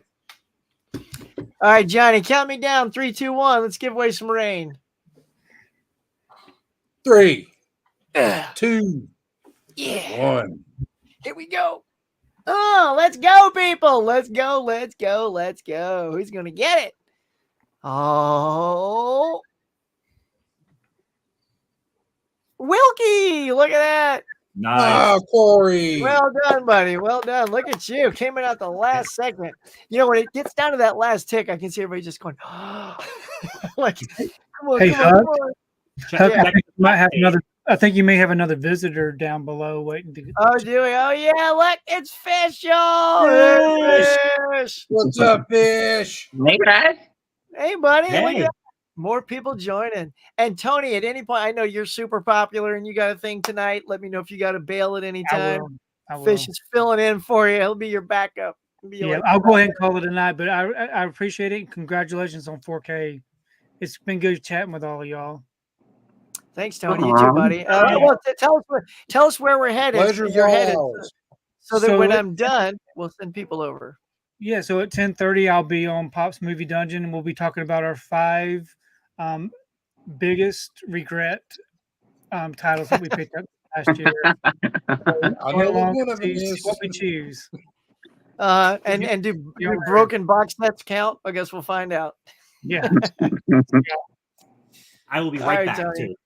Be right back. All right, cool. All right, Fish, how you doing, buddy? Welcome. Good. Working. You're working. Hard, Look at as that. you That's can not the see. background I'm used to. Yeah, are I'm at the theater tonight. Oh, okay. So I'm at one of the side stations. So keeping an eye on my theater lights here if anybody needs me. But yeah, Well, so I just wanted to pop in and say congrats again and thank you, bud. hang out Thanks for a popping bit while in. I can. Nice. Well, y'all, Fish is my friend, one of my friends' fan, and now Johnny's got the Friends thing. Now, Johnny, how much do you love Friends? Because you got the box set, buddy. I haven't opened. I haven't seen anything yet. I've been trying to catch up on my criterions. Oh, so is this show going to be a new watch for you? Yeah, I've never seen one episode of Friends. Oh wow! Oh, Okay. that's great. I am excited for you. Then I hope It's you exciting. know I Fish mean- and I are super fans, so we hope you love it naturally. For me to go out and drop the money on this, yeah. Yes. I Well, was like, I think it's money well spent myself. I so. do too. I mean, I'll just say you're done good. I mean, my wife loves the show, but she was Friends, I was Seinfeld, and it was Gotcha. they don't mix because they're different types of humor. They are. And she was like, just give it a chance. And I'm like, no. No.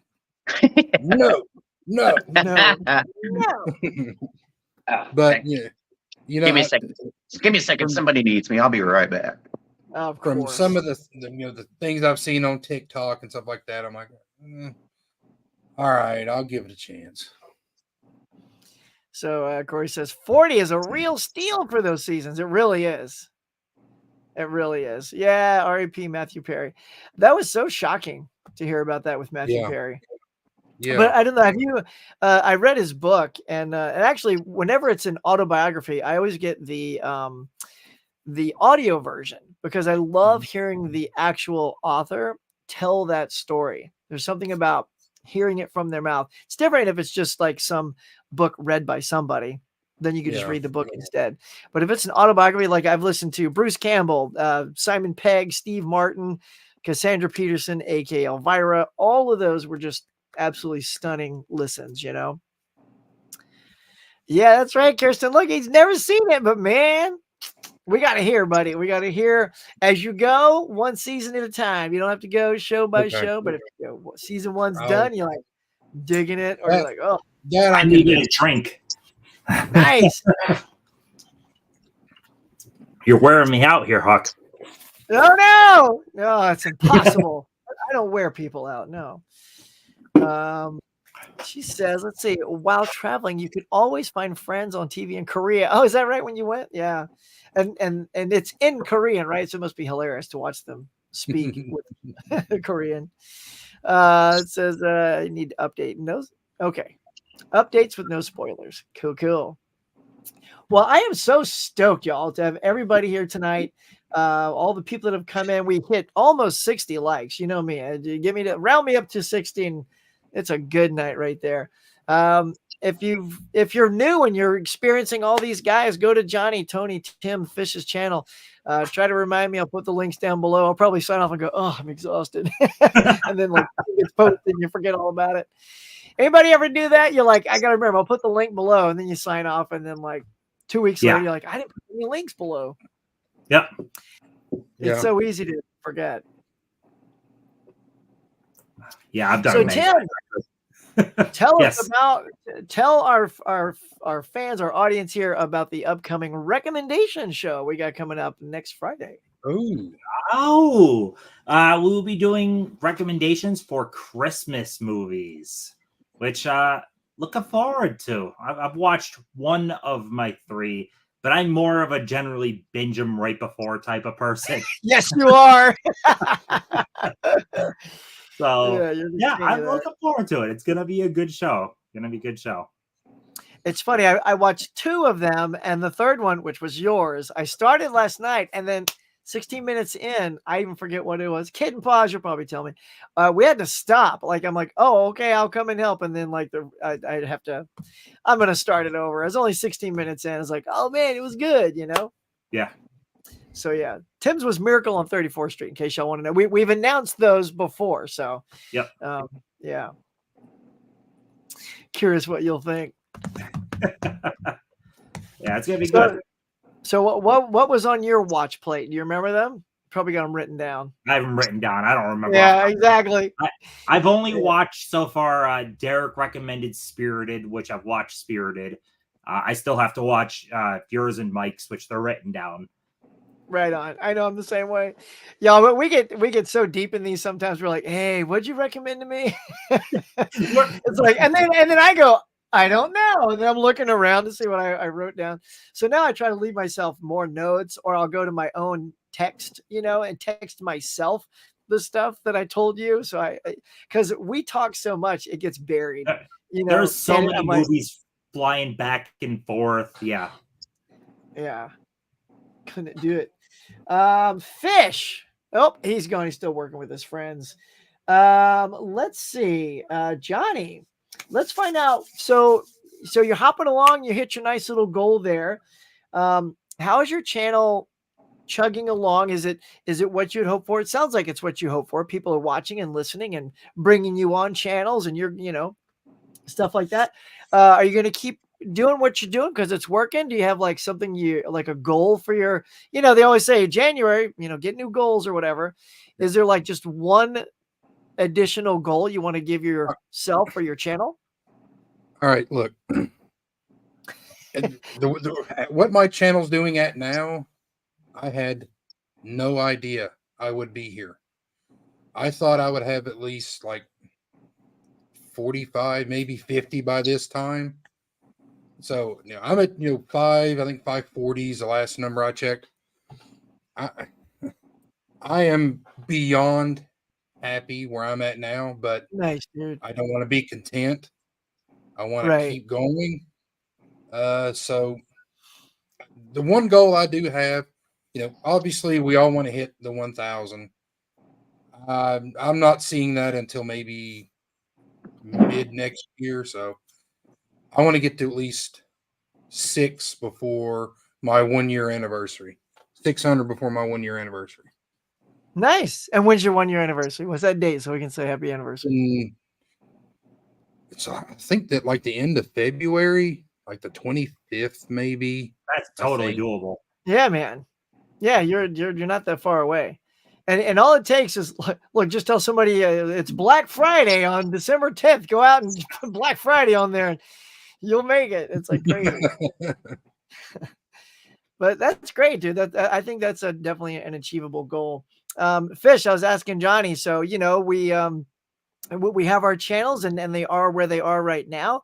Are you happy where your channel's at? Do you have sort of a goal you'd like to add to your channel for next year? Or just maybe it's just a matter of being on more stuff, Yeah, I mean, I'm thrilled to be where I am. I never thought I'd be, where I am. I'm happy for even 1 subscriber, much less I think I'm at 456, so I'm almost at 500 right now. So I'm excited about that. Yeah. So I do want to be a lot more active on my channel. A little more content because I'm mostly a hauls and hunts guy, and Blu-ray Tuesday, and that's about to go out the window with Best Buy. So I still Oh have my my big goodness. stocks and stuff. So I mean, I'm gonna have to, kind of redirect and find some new stuff. I mean, I have my. Have you heard of? I'm gonna have to jump into that a little bit more. Hopefully, get that going a little bit. But yeah, no, I'm thrilled where I am. Like I said, I never thought I'd be where I am. Happy with, like I said, just one subscriber. Anybody who watches anything, clicks on there, watches, likes, comments. It's awesome. But yeah, I do want to get a lot more involved with some of the stuff that I want to do. But yeah, I'm thrilled. I'm thrilled. So Tim, how about you? I feel like you're starting to post a lot of new stuff now. I think you're already there. I think you're like doing more of what you want to do. Yeah, I'm very happy with a lot about my channel. I can't believe I'm almost at 3,000. I do have the January goal to I want to do better next year with a lot. So I've done a couple of reviews. I want to dive a little bit more into that. I don't necessarily want to be the whole reviewing every new title that comes out. That kind of already, I think there's people that do that really well with a lot of stuff, but I would like to cover more older movies, which I did with a couple of things. I'd like to dive more into that. There's certain things I just want to do better at. I want to be more proud of my channel, I guess I could say. There you go. But overall, I'm overall happy. That's good. Yeah, I feel the same. It's like I'd like to put out more content per week, but schedules are, and this is the other thing too, is I think you just have to be sort of like happy with what you're capable of putting up. Those who can do one a day, man, Godspeed, man. That is amazing. And I remember when I had a different job last year, it was a lot looser with the schedule. So I could literally wake up and until about 11, I could play around and actually make videos on my channel and then get right to work and still get like tons of stuff done because of the way it was structured. And now it's not like that at all. Like it's like when I'm on the morning mug, I got to sign off at 9:20 because that's when our Zoom starts. And like, you should have seen the last one. I'm like, guys, I gotta go. And like, when I hit stop, I launched Zoom and they were already there. Of course I'm acting like I was in the waiting room the whole time. Like, how you guys doing? Like, but that's what it's like, So I would love to do more, but like part of me just has to be content and say, look, you've got work, you've got the family, Brooke's getting older. She's about to go to college. Weekends become more family oriented stuff. And so that's why when they were going out tonight, I'm like, all right, I'm going to play tonight. Let's go have some fun. So this is a nice thing for me. And I appreciate you guys, popping in for this kind of thing. So, do you ever have a hard time balancing also the what you want versus what people want and gets clicks? Do you got what I'm saying? So like, I know for a fact that if you're on top of the breaking news stuff, the breaking news of sales, things like that get you clicks. People are searching for that stuff. You get more. The couple of things I've done that are breaking news, I've done really well because people are searching for it. Yeah. But I don't think of my channel in the same way of like, say, Sue, Ken, Movie Guy 365, people like that. They're kind of more of the news front. Like they're covering everything. They want their people that follow them to know everything. Whereas like, I think to myself, I kind of just want to talk about what interests me. So I don't cover all of it because it all doesn't interest me. Like Vinegar Syndrome could have this breaking news and I could not care about any of it. And I'm not going to do a video on it because I don't care. Yeah, Vinegar Syndrome. But like, I totally understand the people that do cover it because, some people want to be that news source regardless of what titles got announced or what sale there is. So do you ever find that balance, or are you strictly just all about you only, what you enjoy? No, that's a great question, Tim. No, there is a balancing act because the reason I started doing the morning show is because I love box office. So for almost a year, I did the box office breakdown, and it was just box office because I love that stuff too. Like Sue loves it, and I love it. So there can be more than one person. We all shop, so everyone shops. And I just wanted to put my spin on it, and it just wasn't getting. It was a lot of work too because I get up really early on Monday, get the girls out, I put it together. I did a lot of editing just to get it done before I started work, and then I launch it, and then it just would never get over 100 views or something like that. So I just incorporate it now into the morning show because it's live. I can just do it all live. I don't have to edit. I don't have to do anything. Sometimes I like to get graphics ready ahead of time, but also that also means that I don't have anything visually to promote that. Like you literally have to come to the morning show knowing that those are the things I cover. Cause like, I don't have a headline that says late breaking news. Cause I don't even know if I'll get to it. Sometimes the audience directs where I talk. Like I had the whole news about, Sony PlayStation and Discovery, whatever, like taking all the content off, right? Thousands of hours of content. If you bought content, PlayStation, they pulled it. That was one of my topics and I never got to it. And then so I ended it. And then I think later that day, I think Ken had it on his channel. He did a whole thing. I'm like, so like I was right there to cover it, but because I have to stop at a certain time, I either get to cover something or I don't. And then I just have to be happy and move on that I was able to cover it or not cover it. So yeah. So, I mean, I try to give them a little, like, here's my shopping video. And then I try to do a little like, this kind of stuff. And, it's nice. People are showing up tonight. This is super cool. Yeah. Yeah. I want to do more. Like, I want to do a side. I'm actually planning. It's funny you brought that up. A 3-parter of all like the Star Trek stuff I have. Like no one's ever seen it all, but I have, the movies, I got the collectibles, and I have other stuff. And I could easily, because I don't want to bore people for 45 minutes to an hour. So I'd rather break it up in chunks, right? And see if I can do that. So that's something that I will do for me. And then it may get no views because it's not about shopping and spending money. I give someone like Ken a lot of credit that he can cover all of the news, regardless of the label or regardless of anything, and actually make it sound like he is interested in all of it because he's interested in physical media doing well. But I know he's not interested in all of those titles, but he's really good at covering it all regardless. I just know I wouldn't be. I know. I'd be like, what about this you? piece of shit that got announced. Oh, I know. And and I've tried that every now and then. I'll be like, oh my God, there's a super sale and it ends like at 2:00 in the afternoon.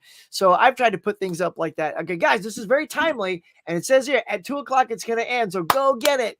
And I'll put it up there and like 3 people will thumbs down it. I'm like, well, you a-hole. Like I'm literally giving you breaking news to go save money. People are like, nope, I don't want to save money. I want to spend full price. All right. That's cool. Knock yourself out. Fish, how about you, man? Yeah, you're gonna cover some news, bro. You're gonna be a newscaster. There have been times where I'm I don't know, thought about like they'll put stuff on sale in the middle of the night, and I'm up at like 3 or 4 in the morning sometimes, and I'll see it, and I'm like, man, should I go ahead and make a video real quick? Because I'm up. I'm like, but I don't. I just lay in bed, and I'm just like, somebody else will do it. Somebody else will do it. But isn't that funny though? Like sometimes I'll think about that. Like I'll have like 45 minutes of free time. Like I could shoot something, or I haven't surfed YouTube in a while. Like, so I'll just end up surfing and then I'm like, well, all right, my free time's gone. I just went down the rabbit hole, Right, exactly. And then it's stuff like, it's not even you guys' channel. It's like, traffic cam, like dashboard cam videos. I'm like, oh, I got to see that. I'll get stuck down there. What's that? I watched so many crash videos, like all the time. See? I pulled up the old American Wildest Police videos. You remember that TV show? Yeah, that's on YouTube. So I went down that rabbit hole and reliving the early 2000s. Isn't that weird? Johnny, what about you? You like those crash videos? It's like, or the epic fail videos, and you see just people like the epic fail ones. Yeah, like they'll be on a forklift and they tip the forklift and then like 1,000 things of milk hit the ground or beer, or worse, it's beer. And the guy just looks so dejected, like I'm going on break. Yeah, exactly. Pick up one of the bottles that didn't break, drink it. Yep. All right. So yeah, so that's the thing too, and I feel like I don't know if like Ken goes down that rabbit because he's always churning out such content. I'm like how could you do that and also watch traffic cam videos? You know? Yeah. Ken is like a master of spare time, I guess. The amount of stories I see of him watching all the new stuff, I'm like, God bless you, man. I'm trying, but I'm watching 10 hours of According to Jim right now, so I don't have time for the new movie. Yeah. That is the one thing, like for me, it's so funny because I went so crazy on Black Friday and I'm looking around, you know, and I got my new space here and I bought all these shelves and in all the gaps, I try to put like collectibles. I'm like, yeah. But guys, I feel like the collectible gaps are shrinking and shrinking and shrinking. And I'm like, at some point, I mean, this is my space. And I know we do this on our channel, but at some point, I can't. I'm gonna hit a wall where I can't collect anymore. Like, you know what I mean? Like in the way that I go to the swap meet and find 25 titles. I can't even go do that. I can't tempt myself with that. I gotta go, look, maybe now the redirect for my channel is to watch everything. And maybe like you said, Tim, like do reviews on it, you know, or something to that effect. No one will care and no one will watch because I'm not spending money and people want to see you spend your money. But like at some point, and this is where I wish I had that basement, like Tony's like, you know, second basement. It's like, right. He's got like 3 or 4 basements, I think, you know, he's like his storage basements. I don't have that. So at some point, what happens, you know? I was gonna say, Brooke's going to school, right? She'll have a whole new room. Well, her room is bigger than this room. So if I swap the 2 rooms, as much work as that'll be, you know, she's gonna come home and walk right into this room, or you know, her room, and it'll be all movies. She's like, "Where's my stuff?" I'm like, "Next room, kid, next room." Keep on going. Keep on going. You're down the hall. Keep on walking, kids. We're right next door. So, being that you are a big collectible guy and stuff, I run across. It's hard to balance. I have all these different hobbies I love, and I do tell myself like, if I don't have these collectibles, that's a lot more space for movies. But then I also love this other stuff too. Yeah. So like, I don't want to give up these other hobbies just so that I can go way more overboard on one. Like it's hard. I have to find that balance. Like keep buying the movies, but leave myself room for the other stuff I love. Like I had people, who the heck was it? Someone posted a video or posted a comment on one of my videos where I was talking about movie room. He's like, you have too much posters and all that stuff up. Take all that stuff down and put walls up for the movies. I'm like, but I don't like that. Like no. I enjoy the posters and stuff. I was gonna say it gives your room personality. It shows off who you are as well. You know. Yeah. So. Like, let me show you. Tim, like, because if all you see is movies, all you're seeing is signs mostly. So you're not seeing, you know. Look at that. Attack of the 50-foot woman. The Day the Earth Stood Still, and then look at all the lanyards I've got. I mean, it's all about personality and these collectibles and stuff. So I'm with you. It's like it's all of this. This is my media room. This is the Huck room. It's not just the media room. Yeah. And at some point, it's not just about the movies. It's when I walk into this space every day, it puts a smile on my face. Sometimes I just look around and go, "All right, cool. I'm ready to be productive," you know, or watch a bunch of crash videos, whatever it is. I'm gonna feel good about it doing it in this room. Yeah, I love my movies, but like shelves and shelves of movies and them only doesn't personally make me as happy. Like I like that balance and all the other stuff that also just brings a smile to my face. Like you said, you walk into the room and you just kind of have a smile, like looking around. There's a shelf of movies. There's a poster. There's a statue. There's a Christine die cast. Like all this there's an autograph. Yeah. All of that stuff just encompasses what I enjoy and makes me me. Versus like over your shoulder right there. Like that's Tim over your shoulder right there. Yeah. You in a nutshell. So yeah, to those people, I mean, again, what do they care? Like, oh, you know, get rid of those posters and the collectibles so you can put more movies up. Well, No, you can do that in your house. That's fine, but Yeah. like, don't tell Tim he can't show off a This great. is what I like. This is what I like. Yeah. You know, you can not enjoy it, but that's cool. Yep. You know, that's part of the fun too, is having this hobby and looking around going, what can I do to really make this interesting? Something different. You know, I don't want to just see wall-to-wall movies. I want to see like old movie posters of King Kong and Dracula that I've got up here, or, you know, a Universal Studios poster right there, you know, things like that. So yeah. Now, Fish, what about you? You're not in your space right now. So, and you and Johnny, like, are you in your media room? Is this where you primarily have stuff? Like, Fish, when I see it behind you, is this that room, or do you have multiple spaces where you keep your stuff?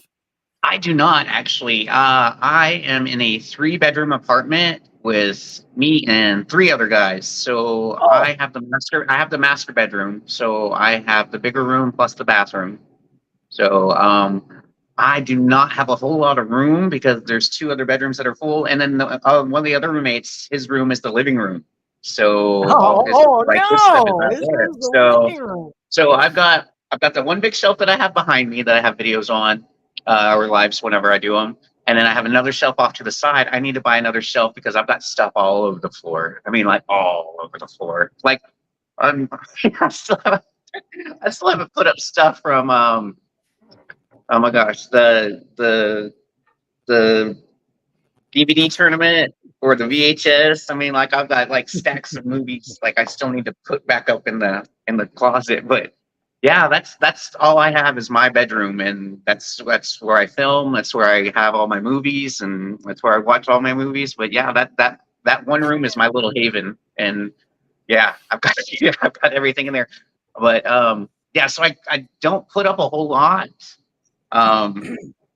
Posters, I collect a lot of posters, but I don't have any up at the moment because I want to get frames, and then but then I want to put up shelves so I can put my movies away. So yeah, it's like you said, it's a balance. You know, you got to find that line, and especially when I have just the one room. Oh yeah, that's tough. So if you want to add to it, you can't go nuts. You can't. Johnny, are you in the same boat? What's that? Where are you at? Is that your living room or what? No, this is it's our like guest bedroom, which I had to make into my studio because I don't know if you know this, but my basement flooded like 5-6 years ago, and I lost 750 titles. Yeah. No. We went on vacation, and we came back, and all of I got shelves. I bought brand new shelves, so I took what I had off and just sat it in the floor. And the flood came in and destroyed everything. So I moved everything up here that I could salvage. And now I'm in the process of moving. We're moving to a new house. So yeah, I got 4 boxes over there, 8 boxes in the other room, just filled with stuff. Now, Johnny, so you probably, I think we would all do this. So when you're going to a new house, the first thing you do is you look around and go, all right, where are my movies going to go? Right? I mean, come on. Yep. We all do that. Yep. Before I moved into this house, there was like a 2-story, 4-bedroom house that was cheaper than this house I'm in, but it's all about school districts, right? My wife is all about education, making sure Brooke is like well educated. And that house, even though it was like a dream, this is my first house. That would have been my first house. And it's like got a great living room and the great kitchen and all this stuff. And it was like in LA, this is cheap, $300,000 at the time. At the time, it's not, everything around here is doubled in the 3 million now. Yeah. And but the school system was a rated 4, and we're talking out of 10. So that's like, and so and the things that you have to, there's 3 criteria: there's price, location, and school. And one of those is going to have to suffer. And no way was school going to be one of those. I was like, so you know, we ended up here, which is great. It's 3-bedroom. It's perfect. You know, I got a house. I'm very happy with it, but it's small. It's like 1,200 square feet. So once I grow out of it, that's it, you know? So yeah. You ever see those people that have made basically the sheds, like those giant sheds into like movie rooms, essentially? I thought of that too. It's cool. I go to Home Depot and I'm like, is that bigger than the room I'm in? No, it's not. Seriously, that's how our brains are wired now. Yep. Yeah, I could sit in this for a few hours. Put an air conditioning in the window there. Yeah. Getting buzzed, what you mean? Oh yeah, let me. So Becky, by the way, she's like, no, my daughter's room will be exactly the same until I am over the sadness of her leaving for college. Yep. Right. Never. She's like, what are you doing in there? Do not decorate her room. I'm like, oh, okay. I will be nice. Thanks, James. Says, hey, congrats on the milestone. Happy Saturday night. Love the collecting thoughts. Great panel. Nice. Yeah, we're just winging it. And Fish, we don't want to get you in trouble. If you got to bail, bruh, you do your thing. Yeah, I'm gonna have to get out of here. I have to drop some checks, cash some people out, but I just wanted to hop in for a little bit while I had a little downtime, and say congratulations on 4K. Thanks, bro. Yeah. So thanks for letting me join. You guys have a wonderful night, and I'll talk to you guys soon. All right, Fish, be good. Yeah, Fish. And I think we've had a great night. I think we're almost done here, guys. It's just been a lot of fun talking about, channels and what we love about them and all that good stuff. Let's see. John says, what's that, 5K? Yeah. On to 5K. Where my movie room was going to be was the main topic of buying house number 2, right, John? Come on now. That's right. You go into the house, I'm like, all right. Because I even think of that too. Can I convert my garage and turn that? But it's like right now the garage is where we put stuff. It's got all the Christmas, Halloween decorations. Sometimes it's got a car in it, like garages are supposed to have. So, I can't just, where would all that go? There is no other place for it. So yeah, I wish I got that experience of shopping for a house. I kind of didn't. I'm in the house that I grew up in, and I bought it off my parents. And wow, that's amazing. It's what worked out the best financially and everything. Because of course, buying off my parents, I got a great deal, more leeway on a lot of stuff. So it's just what worked out. And it's a great house, but I didn't get that searching for that perfect movie room or anything like that. I just kind of got to make my childhood house work. And I loved your tour video too, Tim. You showed how like every nook and cranny is like, here's the little hallway and here's like the TV stuff. And it's like, man, you are packing it in, man. I really am. Yeah. My house is so unorthodox in that, like, some people are like, I have a normal looking room coming in. No, you walk right in. Yeah. It's nerdy right off the bat. And the whole house is like this. And you're blocking some doors, like if it's got 2 inches, this one door you get blocked off just so you can put more shelves up. I'm like, go Tim, man. Yeah, that door space, man. That can be stored. Gotta make it work. Yep. Sarah says, fish. I have my movies on the floor. Yeah. Sometimes that's where they sit. Moving your physical media can be a nightmare. Yeah. Oh, yeah. David, you did too? You bought your dad's house? Nice. Yeah, that's the other thing I think about is if we move, nobody touches the media, man. Like I'll box it all and I'll move it all, but I don't want to like put this on some college hunks truck, student movers. It's like no, I'll make 10 trips to the new house if I have to, or I'll just go rent a U-Haul. Like that's like when we moved from our condo, well not condo, it was like a townhouse condo. I didn't have a condo. It was a townhouse. Once we moved out of the townhouse, we were only like 10, 11 minutes away from it. So I did a lot of the trips myself, just using our 2 cars. And then when it came time for the big stuff, like the beds and the furnitures, we got a big old U-Haul and did that. And that worked out. But of course, now that, Tim, once you've been in a house for 10 years, your shit adds up. Yeah, man. Like, this ain't no 4 trips anymore. This is like, I'm sure. Hi, honey. And my wife's like, yeah, you're moving all of it. So I badly need to get a dumpster again. And a lot of stuff that's in the attic and the basement is stuff that I just don't. Howdy, Jake. How's it going, guys? Hey, Jake. It's stuff I don't touch, though, a lot of it. And it just needs to go. Like at a certain point, if I haven't looked at it or touched it in 7-8 years, I don't need it anymore. Yeah. Bye-bye. Like what is something like that you've hit that with? That's like some older NASCAR collectibles I had that I don't really display that stuff around anymore. Older collectibles of stuff that doesn't interest me anymore. All types of random oddball shit, essentially, that just accumulates. Oh yeah. Yeah. I started to collect a lot of like video game stuff when I was in my early 20s. Yeah. And then I switched over to movies. I'm running out of room for my movies, so I'm getting rid of a lot of like my older video game stuff because I have 2 young kids. I just don't have time to play that stuff anymore. Yeah, so I don't have the 2 young kids, but I don't really play games anymore. I used to have a game room. I had a full-on game room. That's how heavy we were into video games, but I don't really play them anymore. I feel you better. Yeah. I saw that, Jake, in one of your recent videos. You were talking about how you're just, like, where I need more movie room, because your games are. It's going to be an issue because, like, this space behind me is just done. Like, I don't think I can fit anything else on. Yeah, you can see the movies that are on top of other movies now. Yeah. I mean, we all hit that point where you're like, okay. I hate the way that looks, too. It's terrible, man. So I'm trying to go into like my storage room. I bought shelves just to kind of like line up that space, but I don't like the way that looks either. I have a game room like right behind this wall back here that I'm going to slowly turn into a movie room. So just got to clear out that space first. You touched on one of the things that's hard to balance too is aesthetics versus space. You can fit more when you start putting them sideways. It doesn't look good, and it really can annoy you because I have stuff that is also sitting sideways, and yes, it fits more. But I hate it. Right. Yeah. I know. Yeah. Aesthetically, you want everything to be nice and lined up. At a certain point, you're like, I need to put this on top of this. Yeah.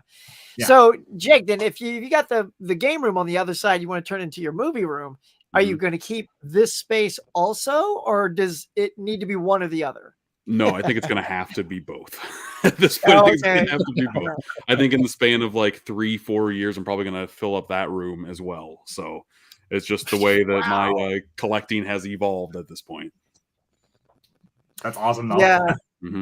I think that's another thing, too, about having started the channel. And I'll tell you, too, it was just fun to start a channel and just to get what we love out. And like Johnny, you said earlier, the fact that anybody cared.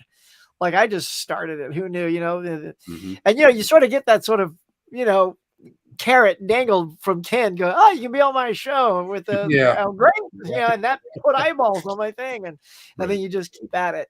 But it also makes you keep collecting because now you have like not a reason, but kind of a reason. Like, oh, like my channel's about collecting and it's movies and it's posters and it's this is like now I can really do that and have a space to show that off to a detriment. You see a lot of other people pick up titles too, and you're like, oh man, I have real FOMO right now that I didn't pre-order this. Oh Dude, God. it happens all the time. I changed my mind. Like, I was telling Tim, like he's got me to buy like a lot of vintage stuff, but like even like I brought True Romance back because I bought the one that's got sort of the white cover with the drawing on it. But then Derek unboxed the other one that's got more of the orange with the steel book in it. Oh yeah. I went, oh, that looks nice. and I'm not a big purchaser of the same thing twice. But I'll get back to that. So I brought that back because it was still wrapped, and I bought that because I saw it on one of yours, you guys' channels, and yeah, there's heavy FOMO. I was like, I don't want to miss out on that one, Right.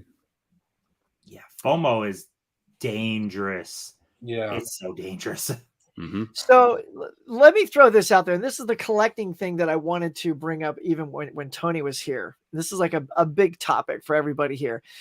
So a lot of people that watch our stuff come down on us for buying the same thing that you already have again, even though, it's like, oh, but you bought it. Now and Tim, we'll just use you. So you love Jurassic Park. So you've got the 2 different Steelbook sets, but you've also got the Blu-ray and the 4K. And then there's the Jurassic Park anniversary edition that came out, and we get those.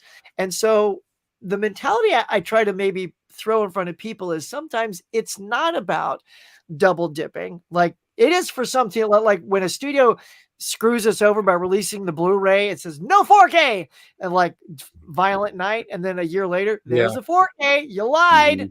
Yeah. That I don't like. That's a double dip that could have been avoided because we would have preferred the higher thing.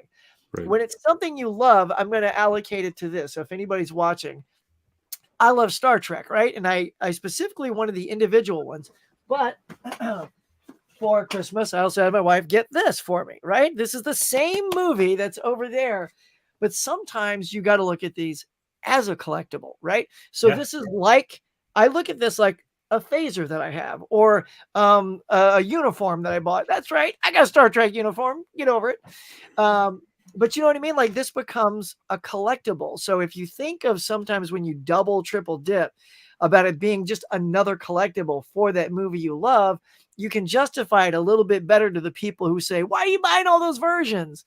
And it's like, well, because I like this franchise. I like this thing. And I want the other one as a collectible, not for the sake of having another movie. Do you guys resonate with that at all? Oh God, yes, especially because of Steelbooks. Goodness God, how many times we bought the same thing over again, Jake? Like the same movies over again because of Steelbooks. I have 8 different versions of Scott Pilgrim versus the World and The Thing, just because there's different artwork on them, and I love those movies so much. I just want to have as much of that as possible. Like, the artwork on Steelbooks pops, and they can be so vastly different. I want all of them. Movies that I love, I'm going to grab a lot of copies of for sure. So this may or may not make any sense. Movies, of course, take up a bigger footprint, but think about cards, baseball cards, football cards, or whatever. You don't just get one player, one card of a player, and then you're done. You might have 10 different cards of the same player. Sure. Why is it so crazy to have 10 different versions of the movie? Like, yes, you're only watching the one, but you're only looking at cards also. So what's so crazy about having multiple versions of that? And hell, cards can cost just as much, if not more. Oh my God, so true. So it's this concept. I think sometimes we get thinking about them only as they're discs that we put in and watch, but there is that collectability aspect of it. So yes, it's fully, sometimes it's just about, I want to own a bunch of versions of Jurassic Park just because I can, because I love the movie. It's a way to show I love the movie. Right. Yeah, and sometimes it's a matter of not like, so TV wise, Tim, you're a TV fan. So I've got the whole Babylon 5 on DVD, and I love that collection. Like, I covet. Don't covet, but I do. I covet that collection. And now it's coming out on Blu-ray. Same thing with the Friends. I have this huge box set that I've shown off on my channel before. It's massive. It's the DVDs. And because I love those franchises, yes, I want that picture upgrade on the Blu-ray. But collectability wise, I want to keep those older sets, because, that show brings me joy. I look at it like a Friends, look at all this Friends stuff, so even though you can upgrade a show and get rid of the DVDs, sometimes even the shows have a nostalgia, just like any movie. And you want to have versions of that, even though that's overkill. Because will I ever put in the DVDs of those if I got the Blu-ray?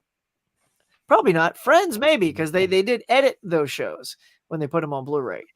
So I still have some DVDs because the special features didn't transfer over, and I'm a big special features guy. And like the Texas Chainsaw Massacre that came out from Second Sight and Dark Sky, both transfers look different. And I think each time you view it, it's a different experience. As crazy as that sounds, like one of them is more gritty, one of them is more cleaned up, and I love both versions. Yeah. Johnny, do you got any double stacks going on of something? I have like 10 copies of different versions, like of Night of the Living Dead. 10 different ones. Nice. See? And I mean that's the one that I will just, it doesn't matter if someday we get to 8K. I'm buying Night of the Living Dead on 8K. Get that hologram version, you're getting it. Yeah, I'm like Mel Gibson in Conspiracy Theory when he has to buy every copy of Catcher in the Rye. That's me. I have to buy it. I see it. I have to buy it. I have to buy it. Yeah, but that's the only one that I do that on. See, that's a great. What draws you to Night of the Living Dead? That's fascinating. You're kind of the first guy I know that likes that movie in a way that not every. Like I say, every movie does something to somebody. No, there are some crap movies that mean nothing to anyone. Let's be honest. They always say, "Oh, every movie is someone's favorite movie." That's not true. There's a lot of horrible movies. What about that? I just liked how it looked when I first saw it when I was a kid, and the whole black and white. I really didn't watch horror movies in black and white when I was a kid because everything was in color. I hadn't seen the Universal monsters or anything like that. All the movies that I saw were in color, except for that one, and I was really attracted to that one. And just the whole Think about it while we claustrophobia. read John aspect of JoJo. it. Uh-oh. Mhm. We're losing everybody? Am I? What? No. No, I think you're good. Oh, Yeah. okay. Like all three of you went to like this little. Oh no, we're good. I was I'm reading the like, oh. comment. Yeah. I think it's probably my internet's way of saying you should stop your stream now. But how familiar are you guys with the vinyl record scene at all? I collect just have- some, but they get Yeah. deep into so- variants and pressings and stuff for sure. That's just it. So there might be people like, oh, why do you buy 7, 10 versions of a movie? There's records that will come out that might have 20 to 30 different variants in different colorways. And people that are big fans of the band that will buy every single colorway. I think that's kind of cool. That's a dedication to how much you love that band that you're going to go out of your way to do that. So what if it's a bunch of the same thing? I think it's cool. But yeah, there's other hobbies that you can go way more crazy than you can with movies, like way crazier. And some of these variants might be like a 1 of 25 or a 1 of 50, and you're paying hundreds for it. You got to really love it to do that.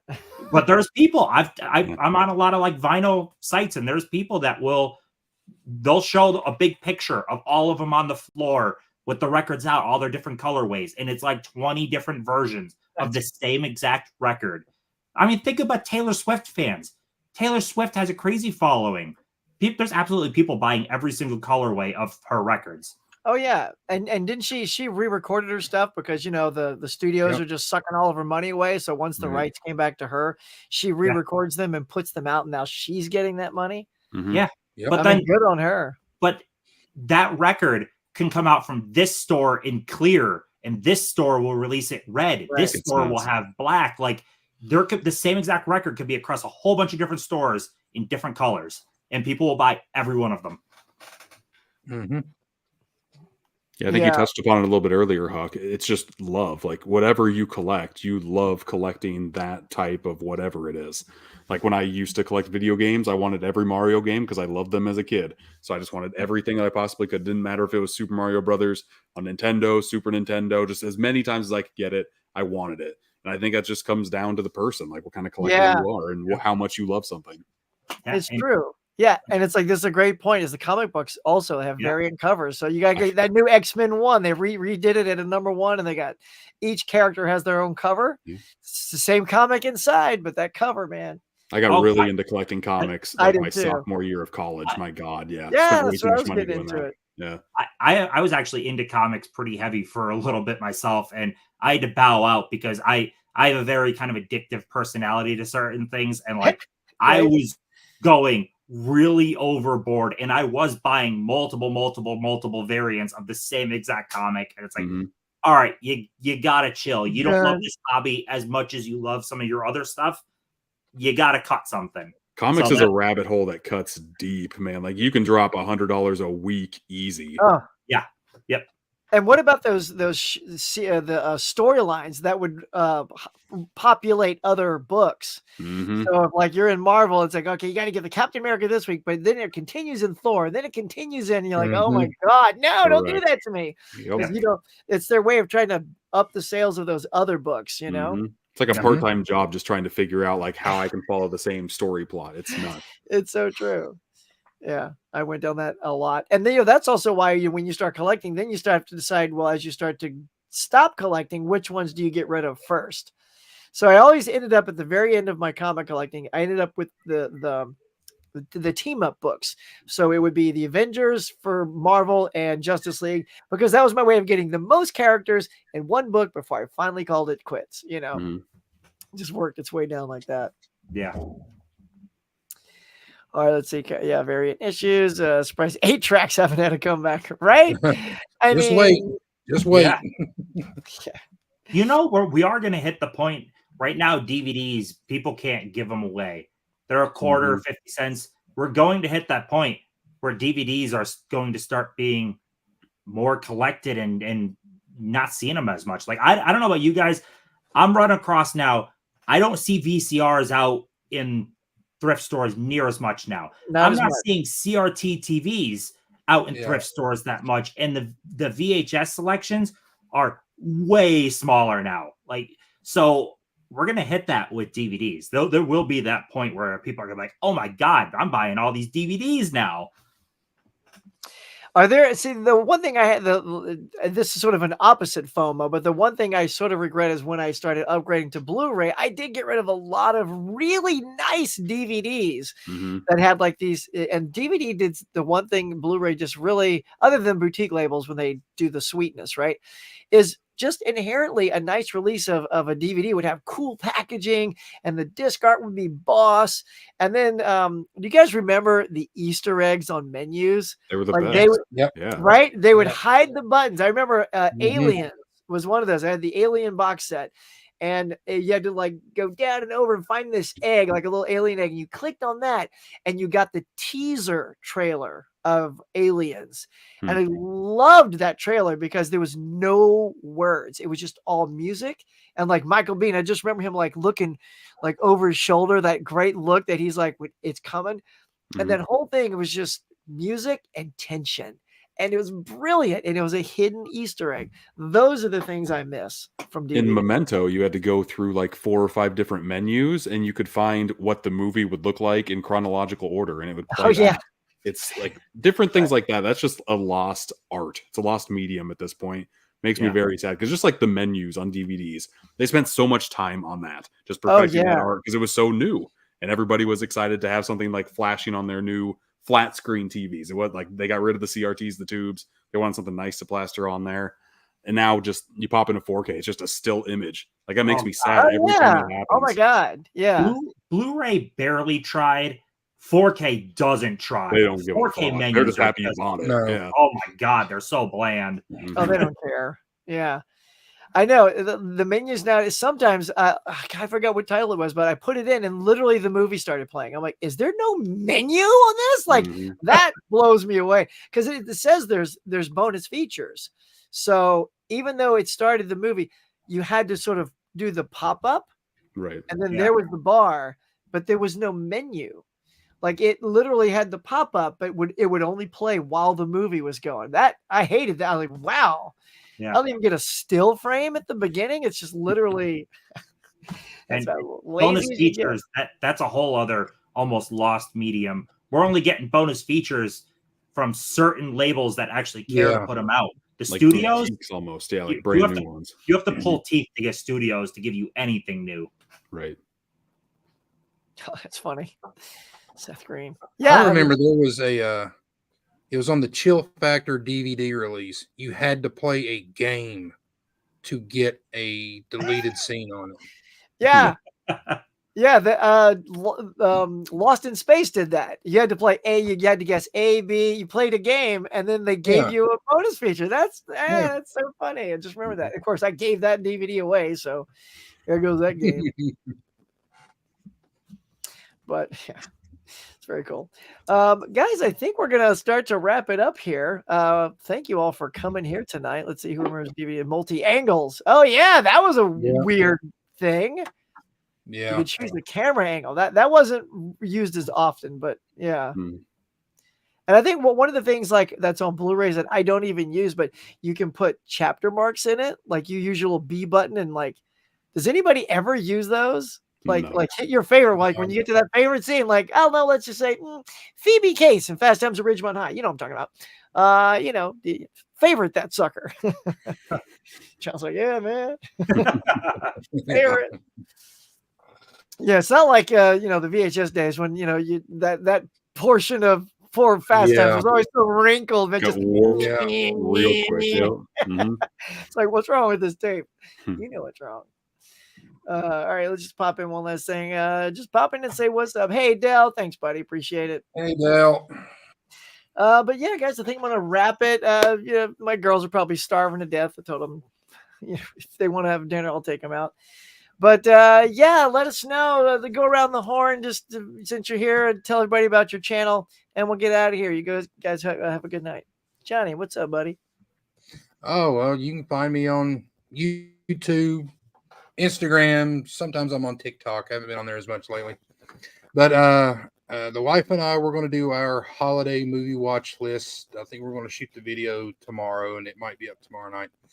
And also on the 18th of this month, I will be joining Wilkie over on his channel, and we're going to be doing the whole movie club. We're going to both watch a movie that's available like on Freevee or Tubi, and we're going to chit chat amongst each other about the movie we're watching. But yep, that's what I got coming up. Nice. That sounds fun, man. Yeah, cool. Tim, how about you, buddy? I know we got a couple of things coming. I don't know. I hate the promoting thing. I love movies. Yay, movies. Well, all right. I'll let you do the promoting, Huck. Okay. Jake, we got something coming up, but what's going on? We do, yeah. You are going to be on an episode of my podcast, Boutique Talk. Tim was on one a couple episodes back. You're going to be on one in a couple of weeks. We're talking Witness from Arrow Video. Yeah. So that should be pretty fun. Oh, good. Yeah. So I'm so excited. Yeah. I'm excited Jake, to pop that sucker in. I was so pumped because I haven't seen Witness in a long time. And really, here's another thing. Talk about like the beauty of DVD. When that came out on Blu-ray, nothing, goose egg of bonus features. I don't even think there's a trailer on there. I'm like, this is Witness. This is Harrison's only Oscar-nominated film. The whole film had like 6 or 7 nominations, nothing. So I kept the DVD and consolidated those things together. And you're going to love, thankfully, all of those things from the DVD are in that set and more. So I'm excited to watch it. I literally know nothing about the movie. I know he goes Amish. That's about all I know about that film. And you were so excited about it, Huck. Like you made just over text, you made me excited about wanting to watch it. So I cannot wait. I love Indiana Jones. I love Fugitive. I love Air Force One. Witness, though, is the best performance of his career. He is so good. It's a great movie, man. Getting chills, yo. Yeah, I mean, it is one of those. When I watched it again, oh, go ahead, Johnny. I was like, when I was getting my Criterions at Barnes and Noble, they had Witness there in 4K, and I'm like, and I put it back so I could get more Criterions. Mm-hmm.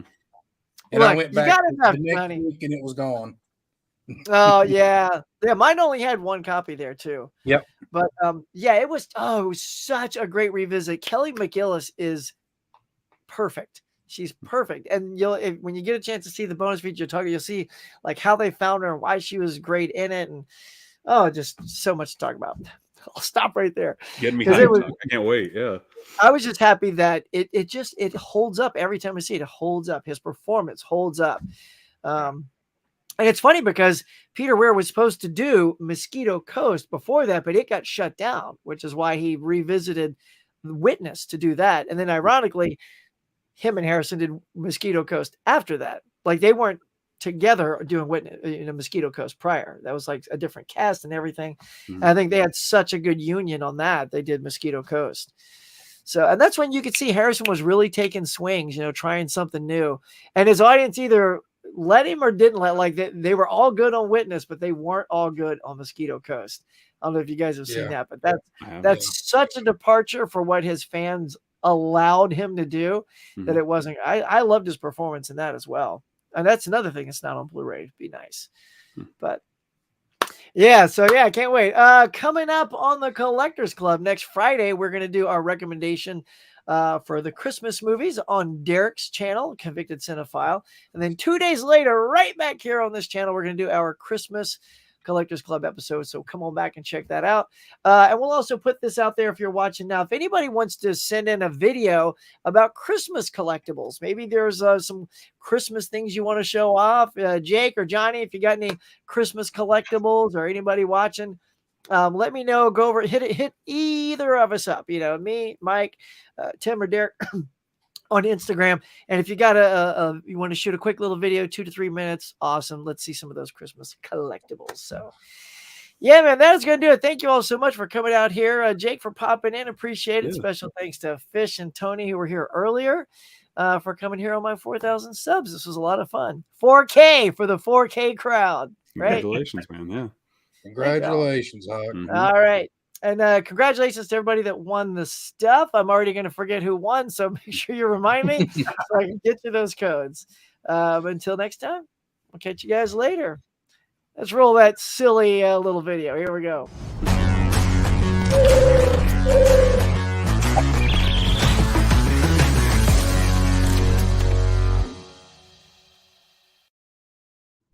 $4,000 subs!